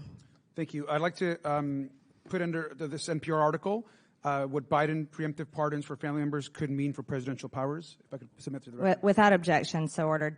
I now recognize the gentleman from Ohio, Jim Jordan, for 5 minutes. Thank you, Madam Chair. Ms. Maher, who is Uri Berliner? Mr. Berliner is a former senior editor, That's all? a former senior business editor for NPR. How long do you work at NPR? I believe he was there just over 25 years. 25 years? Award-winning journalist? Did he win any awards? Our time did not Peabody overlap. Award? That's pretty important, isn't it? That is, So absolutely. pretty distinguished journalist, right? Certainly. And he wrote a long story about what you do at NPR. Is NPR biased? Congressman, I have never seen any instance of political bias determining editorial decisions, no. Well, Mr. Berliner, in his story last year, wrote, in the D.C. area, editorial positions at NPR, he said he found 87 registered Democrats, 0 Republicans. Is that accurate? We do not track the numbers or the voter registration, but I find that Was concerning. award-winning journalist who worked 25 years at NPR, Mr. Berliner, was he lying when he wrote that? I am not presuming such. I just we don't track that information about our journalists. 87 to 0, and you're not biased. I think that is concerning if those numbers are accurate. It's concerning. I mean, it wasn't 44-43. It wasn't 60-27. It wasn't 70-17. It wasn't even 80-7. It was 87 Democrats, 0 Republicans, and you say NPR is not biased. How about the big stories over the last few years? According to Mr. Berliner, again, he wrote on the Trump-Russia story, he wrote, at NPR, we hitched our wagon to Trump's most visible antagonist, Representative Adam Schiff. He said they interviewed him 25 times. Is that accurate? I was not there at the time, but those numbers sound accurate. Yes. Those sound accurate. But then he said when the Mueller report came out and Robert Mueller said he found no evidence of collusion, he said Russiagate faded from our programming. Is that accurate? Again, I was not there at the time. I couldn't say. You couldn't say? I was not at NPR at the time. You didn't prepare for that? You knew we were going to ask you about this guy, didn't you? It's come up like 6,000 times already in the hearing. I just couldn't say whether it faded from our coverage, sir. How about this story? October 2020, the New York Post had the Hunter Biden laptop story, and one of those editors, I guess one of those 87 Democrat editors, said this: we don't want to waste our time on stories that are not really stories. We don't want to waste the listeners' and readers' times on stories that are just pure distractions. Was that a pure distraction story? Our current editorial leadership believes that that was a mistake, as do I. Yeah, the whole country knows that was a mistake. Definitely impacted the election, or I think it certainly impacted the election. How about the COVID origin story? That's a pretty big story too, right? Mr. Berliner said, we became fervent members of the team natural origin, even declaring that the lab leak was debunked by scientists. Turns out, though, the lab leak is what most people think actually caused the COVID virus. Sorry, is there a question there? There is. You guys were 0 for 3 on the three of the biggest stories in the last 5 years. You guys were 0 for 3, and yet you maintain that NPR is not biased? Congressman, I do not believe we are politically biased. No, we are a nonpartisan organization. Nonpartisan organization. What's happening to your listeners over the last 5 years? Went up, down, or stayed the same? It has gone up and down and is now going back up. Well, I thought 5 years ago it was at 60 million. And you said in your opening statement, I think, 43 million. That's correct. So 43 million now, and it was at 60 million 5 years ago. I can do some math. That looks like it went down. And is now going back up. It's now going back up? Yes, it is. How much has it went back up? It's gone up a couple of millions over the past years. Oh, so you went from 60 million to 41 million. Now you're back up to 43 million. In a year's time, I'm very proud of that growth, sir. Okay, you're proud of that growth. Okay. But over 5 years, it's went down 18 million. That is correct, sir. Okay. Should taxpayers subsidize NPR? I believe that taxpayers subsidize local stations, sir. That is the vast majority of what I thought you said you got 11 million from Corporation of Public Broadcasting, which is taxpayer funded directly to you, right? That is to support the public radio. And then local stations get it from the Corporation for Public Broadcasting, right? They get taxpayer money. 100 million that goes to the local 100 million goes to local stations, and then those local stations buy back programming and content from you. So that money goes to the local stations, comes back to you, gets routed through the local stations, all taxpayer money. Those fees are actually based on private donations rather than on federal funding. Well, we all know money's fungible, so some of it gets put in there. Certainly, we could agree that money is fungible. What? More money for less listeners. You fired the guy who pointed all this out, who said that you were so biased to the left that you lost listeners, which is exactly happening, and you're here maintaining that, you need to continue to get taxpayer money. I did not fire Mr. Berliner, sir. Okay, the guy that left after all that. Understand. Are you fundraising off today's hearing? Sir, I believe that there was a message that went out earlier today letting people know we were coming in. Yes. Yeah, and at the bottom of the message it said, donate now, right? I don't recall the exact language. I can show it to you. Right there it is, donate now. I mean, I'm not against fundraising. We all do it. I mean, I get it. But it's, I assume this fundraising thing is probably going to all the left listeners who are subsidized content by the taxpayers, and that's the gentleman's rub. time is expired. That's the rub. I yield back. I now recognize Ms. Randall from Washington for 5 minutes. Thank you so much. You know, I'm new to Congress. This is my first term, and I came from a legislative body that didn't have quite as heated debates in our committees, and we're generally fairly welcoming to our folks joining us to testify. So I want to say thank you to all of you for taking the time out of your schedule to come and share your experience with all of us and with the American people. I'm grateful for your time and for the work that you do in service of your communities and neighbors. You know, American families used to get all the same news, right? Folks would have access to a handful of news channels. They would watch the same nightly news programs. They would go from one to the other, and we could all agree on what was happening in our country. We all used to operate from the same baseline of information, but today it is no secret that we are operating in a much more diversified and fractured media environment. The content space, the use of AI-generated content, Americans now have to be able to discern for themselves whether something they are hearing is true or not. But investing in public media is a bedrock to our healthy, critically informed, and engaged public and our democracy. And I know that my colleagues on the other side of the aisle have argued over whether every piece of programming is in service of the public. But I also want to point out that, in my fairly rural district, we have a lot of areas that aren't served by broadband. A lot of folks who cannot easily access numerous podcasts while they are out working on their property. They, have to maybe wait for something to download when they're at home, using maybe even a wired internet connection, right? I'm in a dead zone for about an hour and a half as I'm driving from one city to another in my community. But public radio is broadly accessible. And it's important for, folks counting on the weather report, for kids who are, in pre-kindergarten who are watching Elmo and learning to count and do math. It's important for the young people who, were home during COVID and were able to continue learning with the help of public broadcasting. I think we have a lot of problems in this country, a lot of problems that we should be tackling for regular Americans who are struggling to afford to live, to afford housing, to afford health care, to be able to live the lives that they dream of for themselves and their children. I think we've got some national security concerns that have been talked about a lot in this committee. But I think talking about defunding public broadcasting and public media is an egregious misuse of our time here.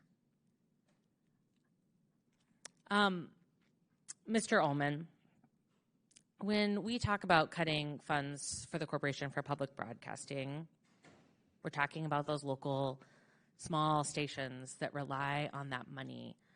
70% of Corporation for Public Broadcasting funding goes directly to public radio. I know you've worked in Tacoma in the past. I kind of attest to how rural some parts of Western Washington are. It's not all Tacoma. What role do public media stations like NPR and PBS play in supporting local stations? What kind of programming do they provide? The local communities are at the heart of the work we do. As I shared in my opening remarks, we talk about the people and the places there. You bring up a memory of mine. Chehalis, Aberdeen, Hoquiam area, KBTC was the only public television station there. You know about the struggles that community was having over a decade ago, job loss, all kinds of terrible economic situations. We provided educational services there with a $500,000 local grant that we partnered with the community on. It was incredible work. We do the same thing in Alaska with military families, homeschoolers, elementary schools. Those are the pieces we provide. And then local news stories that people can use about where they live and what they do. That's what we do. That would be lost. Thank you so much. Madam Chair, I yield back. Thank you. I now recognize the gentleman from Tennessee, Mr. Burchett, for 5 minutes. Thank you, Chair Lady. Ms. Carter, is it true that HBO bought the rights to Sesame Street?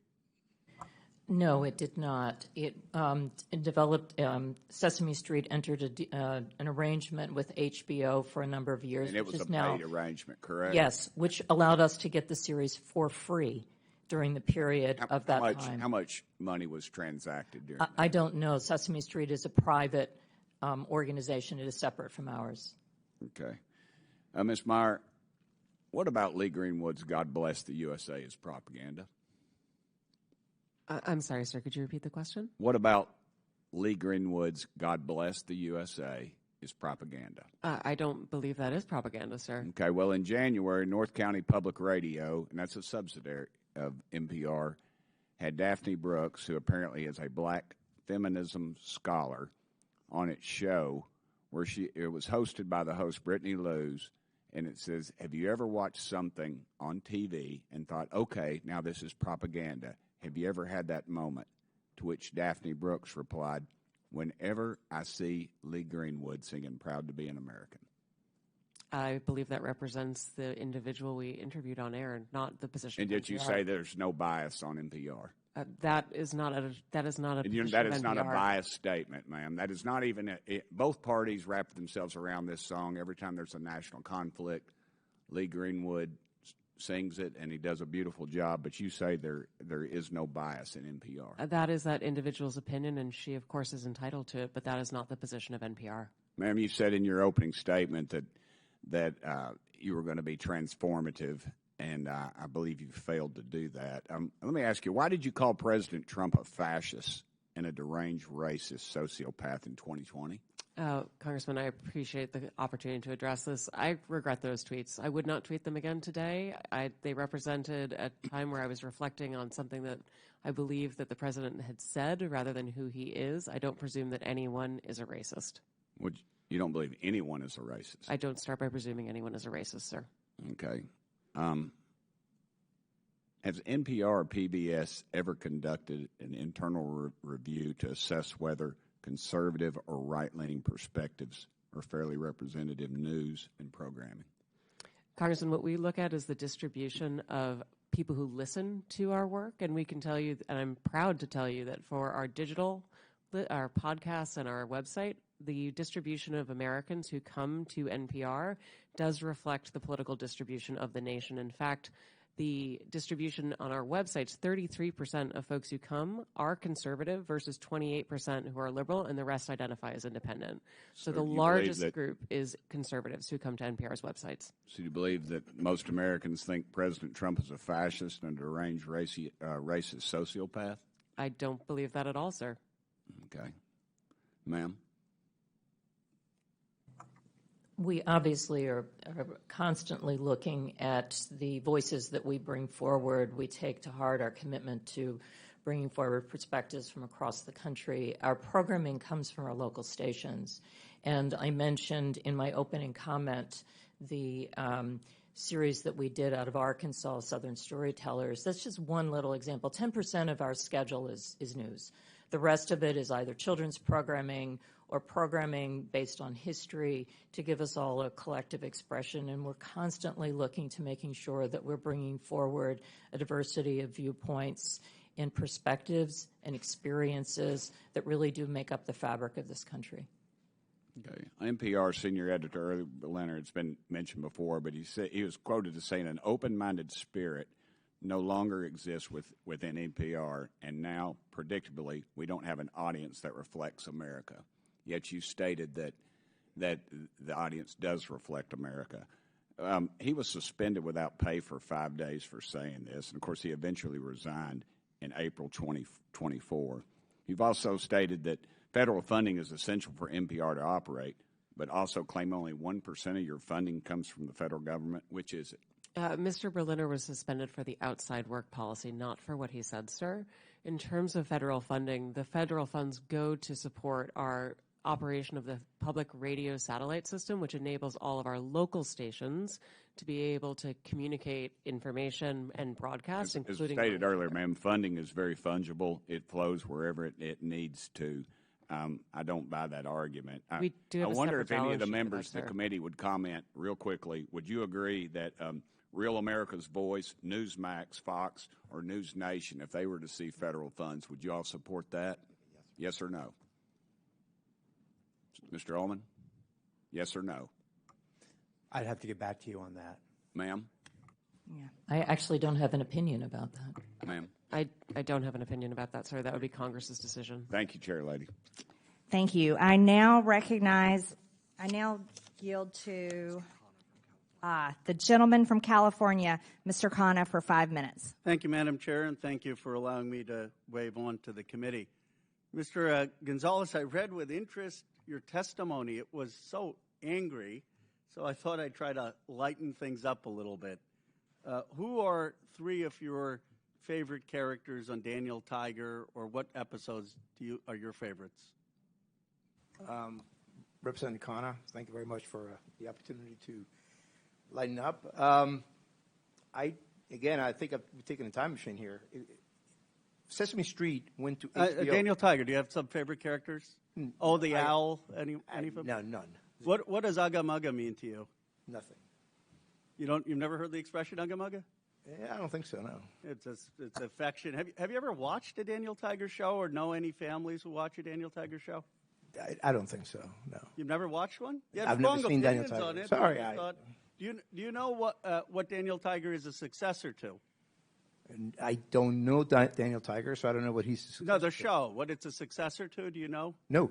You really don't know? No, Honestly? I really don't. I'm on the road. road. All of history. It's a successor to Mr. Rogers. Oh, there you go. Okay. Yeah, Mr. Rogers, I know. Okay. Are you familiar with his 1969 testimony? I am. He said, I want to quote, because it's one of my favorites. I studied this actually going to school. It's some of the most effective testimony in Congress. He said, I give an expression of care every day to each child to help him realize that he is unique. I end the program by saying, you've made this day a special day by just your being you. There's no person in the whole world like you, and I like you just the way you are.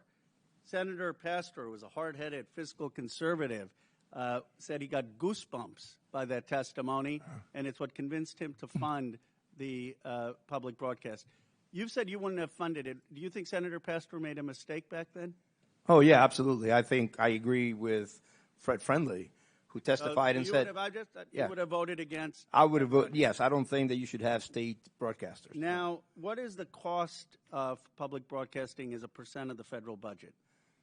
I don't know, but it is come on, you're talking about the $36 trillion of debt that we have. You're saying this is a really important thing that we need to cut. You didn't research out what percent it's it is? important on principle, well, and the principle is a different thing. You're saying this is an effective strategy to cut debt, and you have no idea what percent. It was 5% of the discretionary cuts in the GOP. It's 0.01%. Right, but it was 5% of the discretionary cuts in the 17 budget. 0.01% of the federal budget. That's one of the reasons Senator Pastor said, it's worth it in an investment in American kids. Now, you said Sesame Street is a private organization, or Sesame Street is going private. I didn't understand that because Sesame Workshop is a nonprofit. What did you mean by private?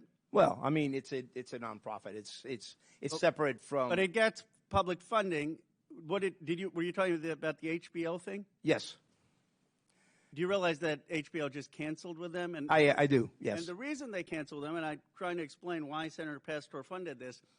And if you talk to families who watch Daniel Tiger, maybe you'd appreciate it. The reason they canceled it is because it wasn't making a profit. See, because when you try to do Daniel Tiger or Sesame Street, and you try to do what Mr. Rogers was talking about, helping the emotional and social development of kids, it's not easy. You got to hire people who are child psychologists. You have to hire people who are educationalists. A lot goes into this. And HBO said, you know what? It's not making money. We rather put on things that are geared towards adults or that are going to be conflicts. We aren't making money on this.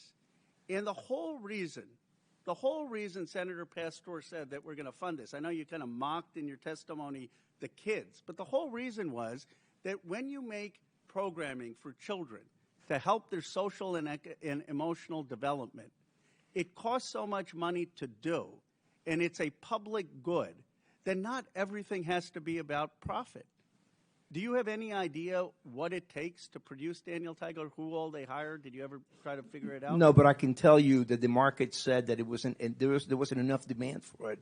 And that's the reason why HBO got rid of it. Right. Because there wasn't enough demand. Yeah, so that's exactly the right point. Are you saying that everything in American society needs to be driven by the profit motive? There is not enough demand on getting ratings for things that help the social and economic development of kids. But you know what Mr. Rogers understood, what we've forgotten in this country, some things are more valuable than money. At a time where a country is polarized, I wish we had a little more empathy and caring, and that's not a partisan issue. That's an American issue, and I would recommend you watch that testimony from Mr. Rogers. I hope the whole country would watch it. I have watched it, and we are $36 trillion in debt.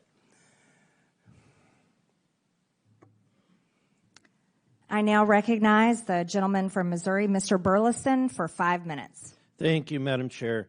I think that it's important to bring this conversation into the context that needs to be said, which is that we are $36 trillion in debt. As a nation, we're spending 20% of every dollar that comes in from taxpayers just to cover the interest. And guess what? American people, bad news, interest rates are going up. So that 20% is going to get worse and worse. We had Ray Dalio come in and tell Congress that we are entering potentially dark territory. There's a number of red flags. We're at the worst level of debt. We're at a worse level of debt than we were after we left the World War II. Okay? We're at that level of debt, and we didn't just fight a war. We're facing potential wars and conflicts. We're at that level of debt, and we didn't just emerge from a recession or a depression. If that happens today, you'll see the dollar no longer be the world reserve currency, and we will be in serious trouble. And so that is the context that we're in. Look, if there was all the money in the world, it's fine to throw money around, but we don't have all the money in the world. And the question that we have at hand today is it appropriate to spend taxpayer dollars on things that may not be necessary anymore? And so my question, Mr. Gonzalez, at one point in time, there was state-sponsored speech directly. It was the form of town criers, correct? So government used to fund people to go out in the street and deliver the news of the day vocally at street corners, correct? Okay, why don't we do that today? Well, I think it's because we have better ways of delivering the news. I think you get my point. Like today, at one point in time, there was very limited access to news, and there was an appropriate time where potentially we needed to have state-sponsored news. But is that the way? Do we need that today? No, we do not. And may I quote Thomas Jefferson on this very point, since you bring this up? He said, "To compel a man to furnish contributions of money for the propagation of opinions which he disbelieves and abhors is sinful and tyrannical." This is what I base my opposition to public funding for media. Yeah, and that's why I think that given this context, like, let's be real. It was said that we're attacking free speech.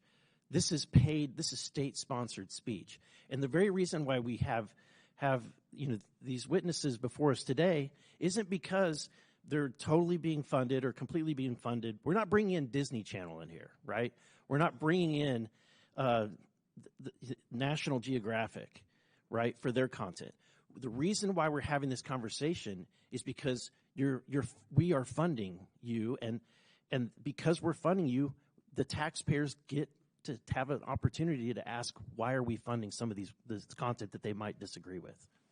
Right? Yeah, no, that's completely right. In fact, I think that PBS and NPR, but especially PBS, will thrive on the membership model. They keep saying it's such a small percentage. Well, if it's the public funding, if it's such a small percentage, then no problem. Yeah. So, Ms. Maurer, I'm going to ask a very difficult question, but if you're in my shoes and you have to face the fact, can we fund Social Security or do we spend money on NPR? Which would you choose?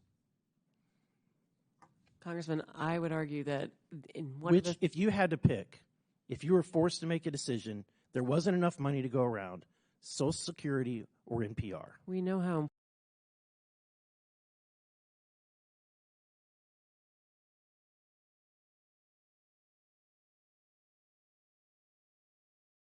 fund PBS or to fund veterans' health care. If given limited resources, which is where we're at. I recognize the limited resources, and I feel that both are important for this country. And I think what the American people want to know is when they're sending money, their taxpayer dollars, and they're funding things like Independent Lens.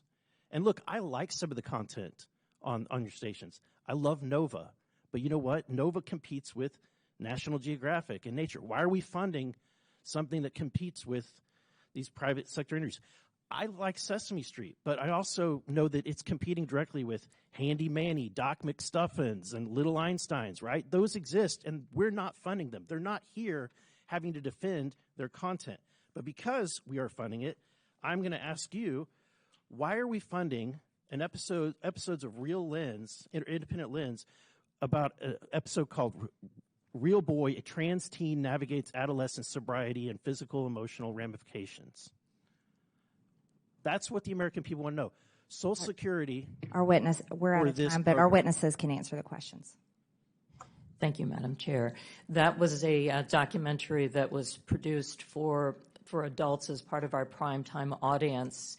And it was part of a point of view that we share to try to help people understand the wide breadth of experiences of people across the country. Thank you, Madam Chair. I now recognize the gentlewoman from the District of Columbia, Ms. Norton, for 5 minutes. Thank you, Madam Chair. I would like to thank the witnesses for being here today. I am a strong supporter of public broadcasting, and I am a regular listener and watcher of the public broadcasting stations here in D.C. Public broadcasting is a public good. WETA's DC's local PBS station is proudly home to the world's longest running high school quiz show. For over 60 years, the show, It's Academic, has showcased some of the best and brightest high school students in the capital region.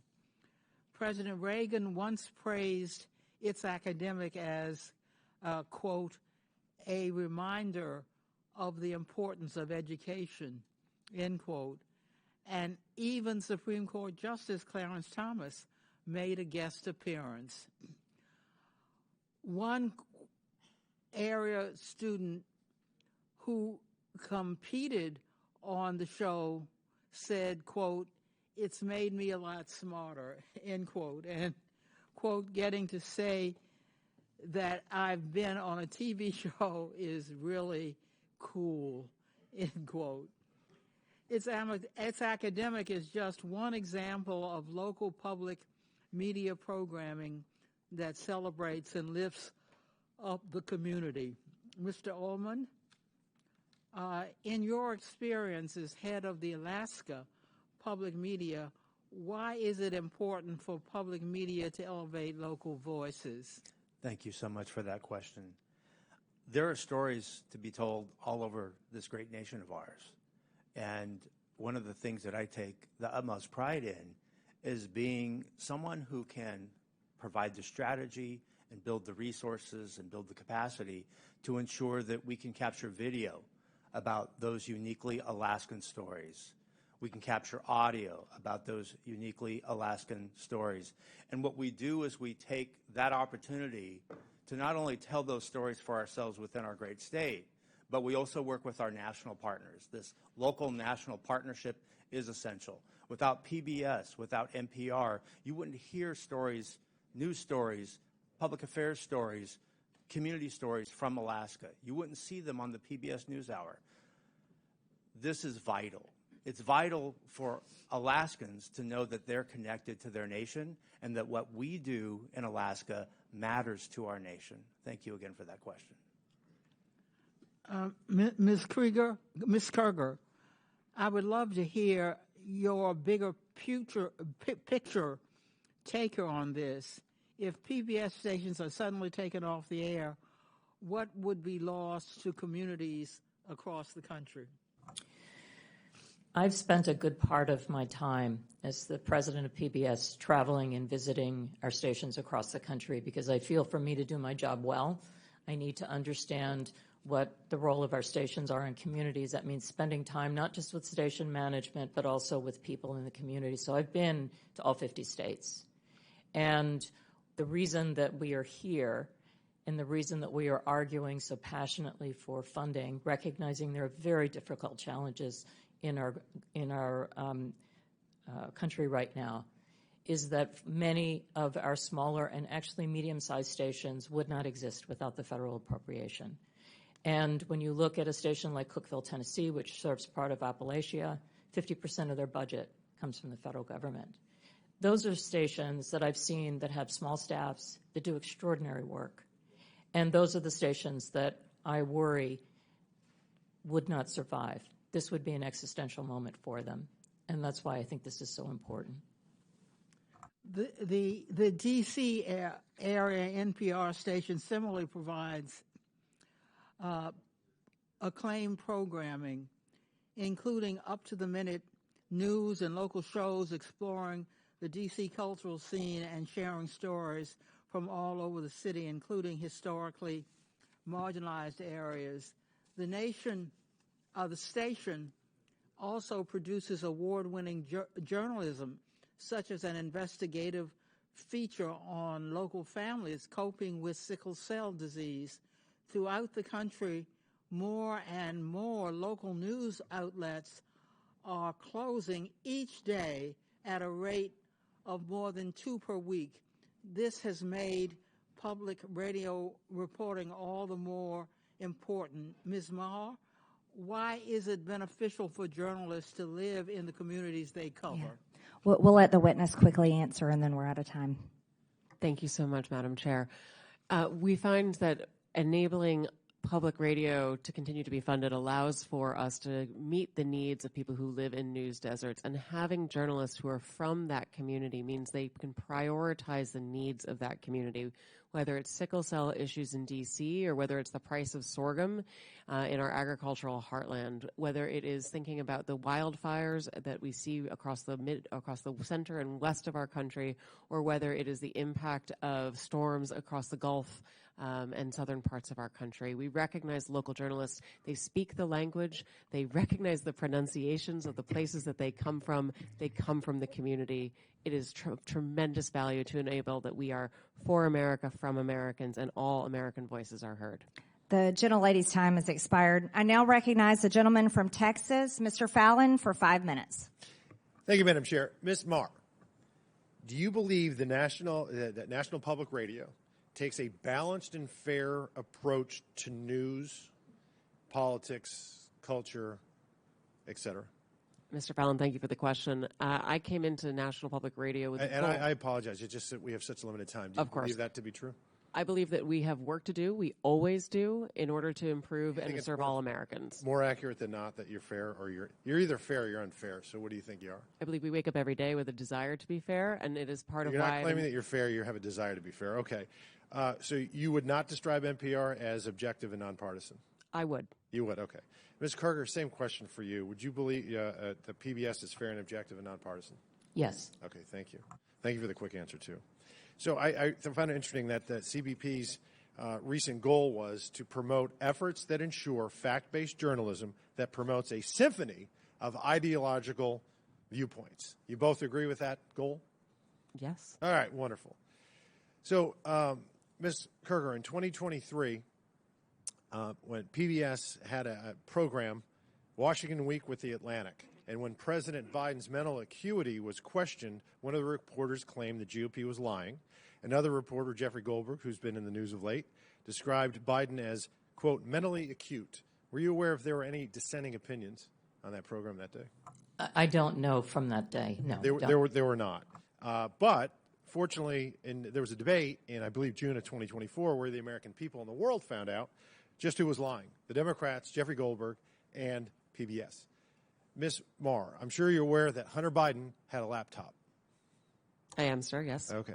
And there were many stories written about said laptop. Yes, sir. And in 2020, unfortunately, NPR's managing editor for news refused to cover the story, and he branded it a, quote, waste of time, not a real story, and a distraction.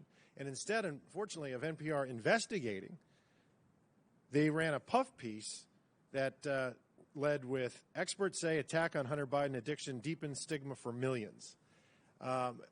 It's unfortunate that NPR ignored the Hunter Biden laptop story, But you all did talk quite a bit about the debunked Russia collusion. Do you know how many times NPR interviewed Adam Schiff about Congressman, I would love to say that we actually believe we made a mistake on the Hunter Biden laptop story. And I appreciate that. Thank you. How many times did you all interview Adam Schiff about the Russia collusion? I'm sorry, I don't have that number. It was 25 times. You know how many times NPR interviewed Chairman of this committee, Oversight Committee, Jamie Comer, about the Biden impeachment inquiry, the Hunter Biden tax evasion and illicit business dealings of the Biden family? I'm sorry, I don't know. I believe that's 0, so it's 25-0. Ms. Kerger, you're aware there's a political spectrum. It goes all the way from the far right to the far left and everywhere in between. Would it trouble you to hear that for 6 months there was an analysis done on PBS's NewsHour from June to November of 2023 where they found that far right that term was used 162 times and far left was only used 6 times? Do you find that troubling? I don't know the study that you're referring to, and I'd be very interested in seeing it and understanding how they came up with those numbers. Media Research Center did a 6-month analysis, and it's not how do you find it. You either say far right or it's terms. Yeah. They use the term far right 162 times, far left 6 times. That's a 96 to 4% skew. You're also aware that you covered the GOP and Democratic National Conventions in 2024? Yes, we did. Okay. Interestingly, 72% of the coverage of the GOP convention was negative. 88% of the Democratic convention was positive. Shouldn't be surprising when you have anchors like Amna Noat, who described the Republican rhetoric as, quote, outright racism and, quote, echoing white supremacy. Ms. Mayor, NPR, you believe your reporters are fair? You said they're fair and they're working at it. I believe that they work to be every day, sir. They're non-biased. And yet, you have the voter registration issue. I mean, we're all human beings. We're all going to see through the world through a certain lens. And are you aware of any Republicans, any registered Republicans in your newsroom? I couldn't say registered, but I know we have conservatives in our newsroom, yes. Okay, so the recent registration, when it was looked at, 87 Democrats and 0 Republicans registered. I found that very concerning, Yeah, sir. I would. Not even 40 to 30 or 50 to 20, 87 to 0. But it shouldn't be surprising when their own CEO says things like, I'm so done with late-stage capitalism, or calls the President of the United States a deranged racist sociopath, or that America's addicted to white supremacy. So billions have gone into both of your coffers over the last several decades. And I understand why Democrats on this committee are going to viciously and vehemently defend you all, because you become a propaganda wing of the Democratic Party. 67% of your viewers and listeners identify as Democrat, with only 12% conservative, and you become a sandbox for leftist propagandists to frolic on taxpayer dime and no more. And when you said in the beginning you're going to promote a symphony of ideological viewpoints, yeah, you do. If you're left-leaning, far left, or remarkably Marxist, I yield back. Thank you. Thank you, Mr. Fallon. I now recognize a gentleman from Texas, Mr. Gill. Thank you, Chairwoman Greene, and I apologize. I'm getting over a cold, so I'm losing my voice here. Ms. Marr, I want to start with you. Just generally, would you say you generally agree or disagree with the following statement? The history of all hitherto existing society is the history of class struggles? I would not say I agree with that, sir. That's good to hear. It's interesting because a lot of your thinking, as expressed by your public statements, is deeply infused with economic and cultural Marxism. Do you believe that America is addicted to white supremacy? I believe that I tweeted that, and as I've said earlier, I believe much of my thinking has evolved over the last half-decade. It has evolved. Why did you tweet that? I don't recall the exact context, sir, so I wouldn't be able to say. Okay. Do you believe that America believes in black plunder and white democracy? I don't believe that, sir. You tweeted that in reference to a book you were reading at the time, apparently, The Case for Reparations. I don't think I've ever read that book, sir. You tweeted about it. You said you took a day off to fully read The Case for Reparations. You put that on Twitter in January of 2020. Apologies, I don't recall that I did. Okay. I'd no doubt that your tweet there is correct, but I don't recall that. Okay. Do you believe that white people inherently feel superior to other races? I do not. You don't? You tweeted something to that effect. You said, I grew up feeling superior. How white of me. Why did you tweet that? I think I was probably reflecting on what it was to be to grow up in an environment where I had lots of advantages. It sounds like you're saying that white people feel superior. I don't believe that anybody feels that way, sir. I was just reflecting on my own experiences. Do you think that white people should pay reparations? I have never said that, sir. Yes, you did. You said it in January of 2020. You tweeted, "Yes, the North. Yes, all of us. Yes, America. Yes, our original collective sin and unpaid debt. Yes, reparations. Yes, on this day." I don't believe that was a reference to fiscal reparations, sir. What kind of reparations was it a reference to? I think it was just a reference to the idea that we all owe much to the people who came before us. That's a bizarre way to frame what you tweeted. Okay, how much reparations have you personally paid? Sir, I don't believe that I've ever paid reparations. Okay, it's just for everybody else. I'm not asking anyone Seems to pay to be what you're reparations, sir. suggesting. Do you believe that looting is morally wrong? I believe that looting is illegal, and I refer to it as counterproductive. I think it should be prosecuted. Do you believe it's morally wrong, though? Of course. Of course. Then why did you refer to it as counterproductive? It's a very different way to describe it. It is both morally wrong and counterproductive, as well as being You illegal. tweeted, "It's hard to be mad about protests," in reference to the BLM protests, not prioritizing the private property of a system of oppression. You didn't condemn the looting. You said that it was counterproductive. NPR also promoted a book called In Defense of Looting. Do you think that that's an appropriate use of taxpayer dollars? I'm unfamiliar with that book, sir, and I don't believe that was at my time You at tweeted NPR. that you read that book, but I don't believe that I did read that book, sir. do you think that a few years ago NPR educated America about, quote, the whole community of genderqueer dinosaur enthusiasts? Do you think that that's an appropriate use of tax dollars? I was not at NPR at the time, sir. That's not the question, though. Do you think that that's an appropriate use of our tax dollars? I think our tax dollars that we use are to be able to provide a wide range of I'll take that as a yes. You do believe that that's appropriate. Your health advisor at NPR also stated in an interview that, quote, fear of fatness is more harmful than actual fat. Would you like to explain how fear of fatness is more harmful than actual fat? That's an editorial at NPR. I am not familiar with the editorial, and I don't believe that was published during my time here. It's called Diet Culture is Everywhere. Here's how to fight it. Do you think that that's an appropriate use of taxpayer dollars? I think any reporting on health is an appropriate use of taxpayer dollars, yes. And you think that editorializing that fat is not unhealthy is appropriate? I don't know what that article is, sir, and I'm not familiar with it, so I couldn't say. This is fake news. Do you think that basic accommodations like doorways or seat belts represent, quote, latent fat phobia? I don't have an opinion. That's also from NPR. Do you think civility is racist? No, sir. No. Your outlet ran an article entitled, quote, when civility is used as a cudgel against people of color. That was on All Things Considered. Would you like to explain? I'm not on the editorial side, sir. I'm not familiar with that story. You talk about how NPR is news. This is editorialization, and I'll read it. For many people of color in the United States, civility isn't so much social lubricant as it is a vehicle for containing them, preventing social mobility, and preserving the status quo. This is garbage. I'll spend all of my time doing everything I can to ensure you guys never get another dollar of taxpayer funding. This is complete garbage. Thank you, Madam Chair. Thank you, Mr. Gill. I now recognize the gentleman from Georgia, Mr. Jack, for 5 minutes. Well, thank you very much, Madam Chair. I'd like to just start and build off of something Mr. Fallon noted. And Ms. Mayor, I think you noted, and just to confirm within your statement to him, that NPR failed to accurately report the circumstances around and content within Hunter Biden's laptop story. Is that fair to categorize your statement? Our current editorial leadership believes that we made a mistake not reporting the story and more reporting it earlier, yes. And I recognize you weren't there at the time, but what institutes and control, what have you done to ensure that never happens again? A number of things, sir, and thank you for the opportunity to speak to them.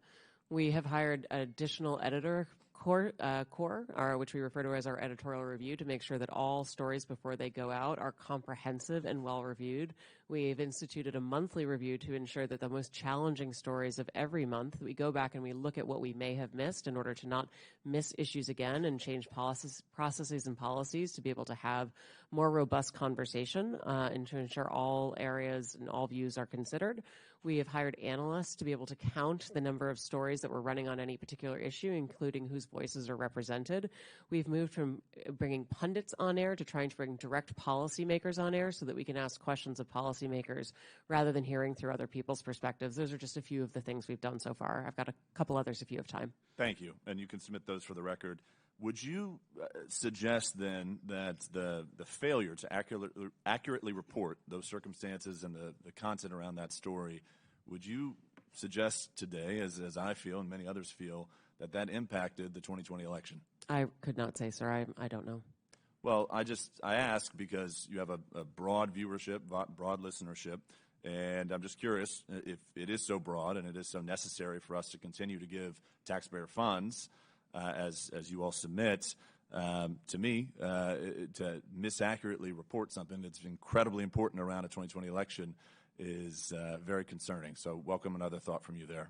I believe that we made a mistake, as I said, and I believe that we have taken that to heart and are focused on how do we report effectively and in a timely fashion on all the issues that matter to all Americans.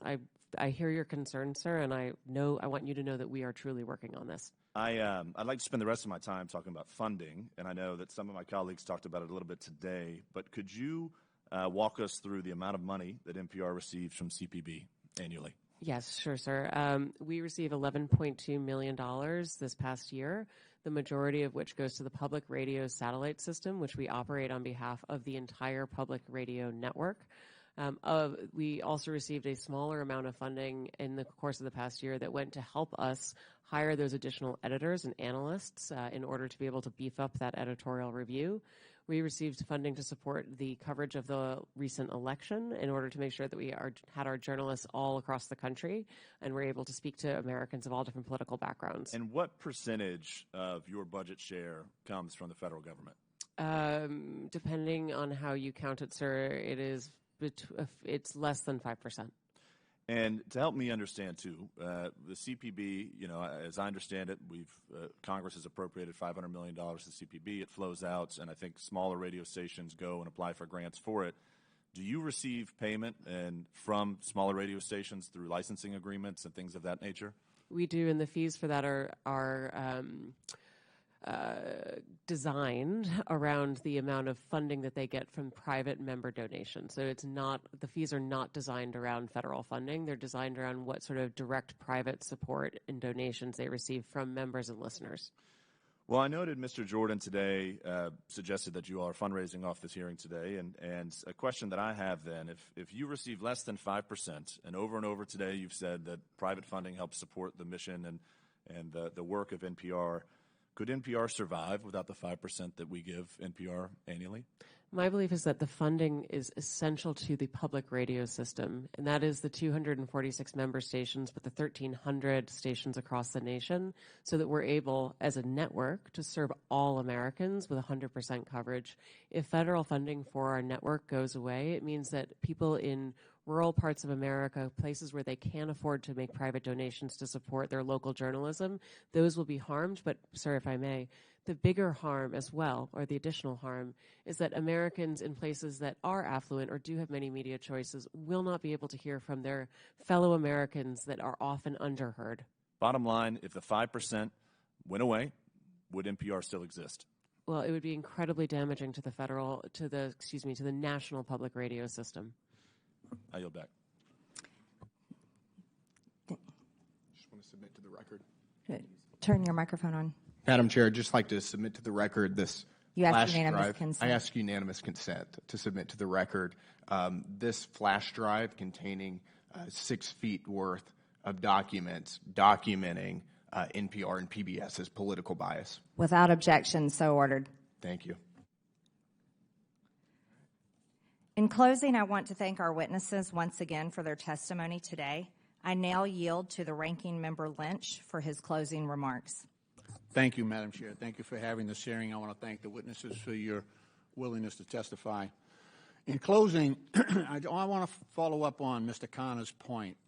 I'd point out to my colleagues that there are some government functions that are not merely transactions. There are some undertakings that we, as a country, engage in which are not necessarily justified by cash on the barrel at the point of purchase. Everything is not a transaction. It's not like selling a car, although that's exactly what the president was doing on the lawn of the White House the other day. Sometimes a government program is a long-term investment. I think that applies to public broadcasting. Like when you use public television to teach kids their numbers and their alphabet, because in some households that might be the only source of instruction available. More often, it could be an exercise in trust, because a lot of our parents out there, 88% of parents said they trusted PBS Kids. Or when you have a documentary given by a historian like Ken Burns, and he does research and drills down on the letters and firsthand correspondence of Civil War veterans and families north and south, and gives us the hard facts of the Civil War. Hopefully, we are teaching, or at least reminding people of the wrongfulness of slavery and the consequences of us from a system of bondage and the horrific price that was paid and perhaps is still being paid. Everything is not a transaction. But I do believe that some people see it that way. I think President Trump and Elon Musk see life often as a series of transactions. Much of the support we provide to seniors is not a profitable transaction because they're older and vulnerable. But they have paid for their fair share into Social Security. That's why FDR designed it that way. Some people just wanted the government to promise to pay a pension, but FDR knew that if he had Americans pay into that system, that their sense of fairness would cause them to defend that pension. And so they would fight like hell to get what they had coming. It sounds like we might have to test that theory if Elon Musk and Howard Lutnick have their way. Another thing we do that is not necessarily profitable in a financial sense is that we care for our veterans. It's a promise we made to our sons and daughters in uniform, and it's the right thing to do. And veterans care and veteran benefits are special because those benefits are owed to every veteran who lies in a hospital bed in every VA hospital across the country, because those benefits are for courageous service previously and honorably rendered to our country. And so now it's the time for America and Congress to fulfill their obligation as promised. That's not a transaction. But because of that cost, the Trump administration VA has announced 80,000 layoffs at the VA. Trump and Vance also see support for Ukraine as a transaction, even though they've been invaded by Russia and are fighting for their lives and their freedom. As we saw a couple of weeks ago, for President Trump and Mr. Vance, it was a power transaction. And as the president insisted, Zelensky had no cards to play. And as Vance pointed out, he refused to sufficiently bend the knee, and he didn't dress up. These examples point out the nature of the presidency. Throughout our history, the president has never been viewed as the huckster-in-chief. Instead, our most successful presidents have occupied a position of what could be seen as moral leadership, which might cause some to conclude that America is bankrupt right now. But I have hope in the genius of our Constitution, that the checks and balances of our government framework might once again compensate for that shortcoming in the White House. It could be that Congress might provide that balance, or it may be the judicial branch that steps into the breach, or it might require the ultimate source of power in our system, the people themselves, to demand that we fulfill our obligations to all those most vulnerable in our country, wounded veterans, seniors, children, and the poor, to whom so much is owed. Madam Chair, I appreciate the opportunity here to address this issue. I would have preferred that we were talking about the security breach that occurred recently, but perhaps that will be for another day. But I thank you for your courtesy, and I yield back. I now recognize myself for closing remarks. The United States is $36 trillion in debt. In fiscal year 2024, the government spent over $1.8 trillion more than it took in. And in fiscal year 2025, the interest on our debt is expected to exceed $1 trillion. As we continue investigating waste, fraud, and abuse, and we can look no further than the Corporation for Public Broadcasting. The LGBTQ indoctrination of our children, the systematic racism narrative, and the support for censorship being pushed by the heads of NPR and PBS are just several of the many abuses of taxpayer dollars. And if you are one of the select few who might support such content, you can personally support and fund it with your own money through private donations, because the reality is the United States of America is broke and can't afford it. And after all, PBS and NPR are already fundraising off of this committee hearing. The American people are closely following along today in this long-awaited hearing to hear the case for why Americans' hard-earned tax dollars should continue for public broadcasting. I think from what we have heard here today, the American people will not continue to allow such propaganda to be funded through the federal government with their hard-earned tax dollars. The Corporation for Public Broadcasting that we give over $500 million to no longer serves the public. It serves a narrow audience of wealthy, liberal elites who are out of touch with everyday Americans. Not only have the times changed and the American people who once needed these outlets can now access the news anywhere at any time, but the content that is being put out through these state-sponsored outlets is so radical, it is brainwashing the American people and, more significantly, American children with un-American, anti-family, pro-crime fake news. The American people do not support their taxpayer dollars going to NPR articles like, "How is sex determined? Scientists say it's complicated," which discusses how biological sex is not limited to male or female. Or another article about how stories on crime are rife with misinformation and racism. Or about how birds and trees are racist. Over a 7-month period, the Media Research Center discovered the PBS NewsHour gave over 90% of the airtime to the left on gender ideology stories, 90%. As mentioned earlier, PBS was the outlet that featured the child predator drag queen on the education show for kids ages 3 to 8 years old. And to clarify the record, because our witness, Ms. Kerger, lied under oath and said it wasn't featured on PBS, this show was aired on PBS on April 1st, 2021, and we will take a look at this video right now. We're using a TV today because our audio system is having problems. Let's go ahead and watch this video.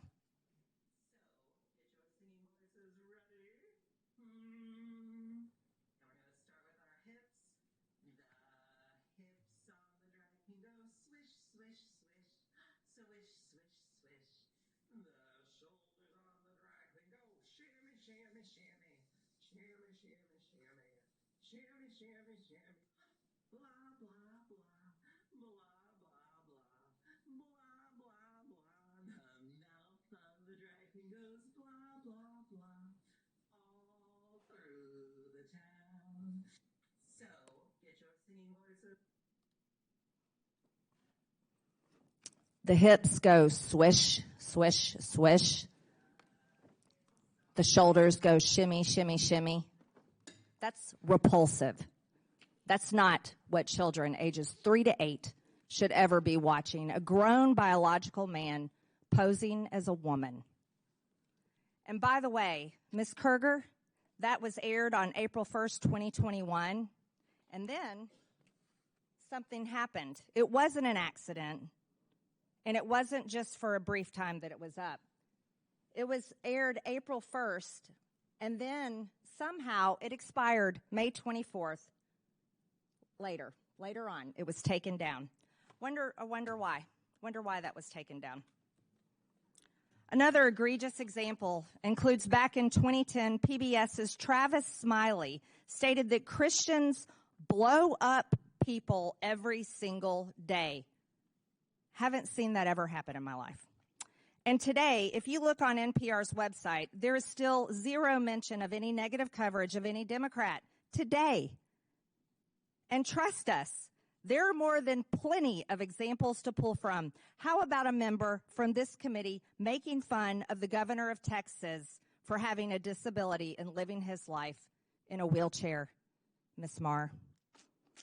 From headlines to podcasts to documentaries to children's programming, NPR and PBS have all but abandoned their promise to deliver unbiased, nonpartisan, and fact-based reporting. The American people have woken up to this nonsense and blatant disregard for truth, and truth matters. And they will not put up with it any longer. Contrary to the beliefs of the head of NPR, Ms. Marr, truth is not subjective. It's actually very important. And there are not multiple truths. There's just one. For a civilization to exist, objective truth must exist. It must be embraced. It must be protected. It is not a distraction, and despite many attempts to whitewash it, truth will prevail. The Corporation for Public Broadcasting is using taxpayer dollars to actively suppress the truth, suppress diverse viewpoints, and produce some of the most outlandish, ludicrous content. After listening to what we've heard today, we will be calling for the complete and total defund and dismantling of the Corporation for Public Broadcasting. Here's how it works in America every single day, private businesses operate on their own without government funding. We believe that you all can hate us on your own dime. With that and without objection, all members have 5 legislative days within which to submit materials and additional written questions for witnesses, which will be forwarded to the witnesses. If there is no further business without objection, the subcommittee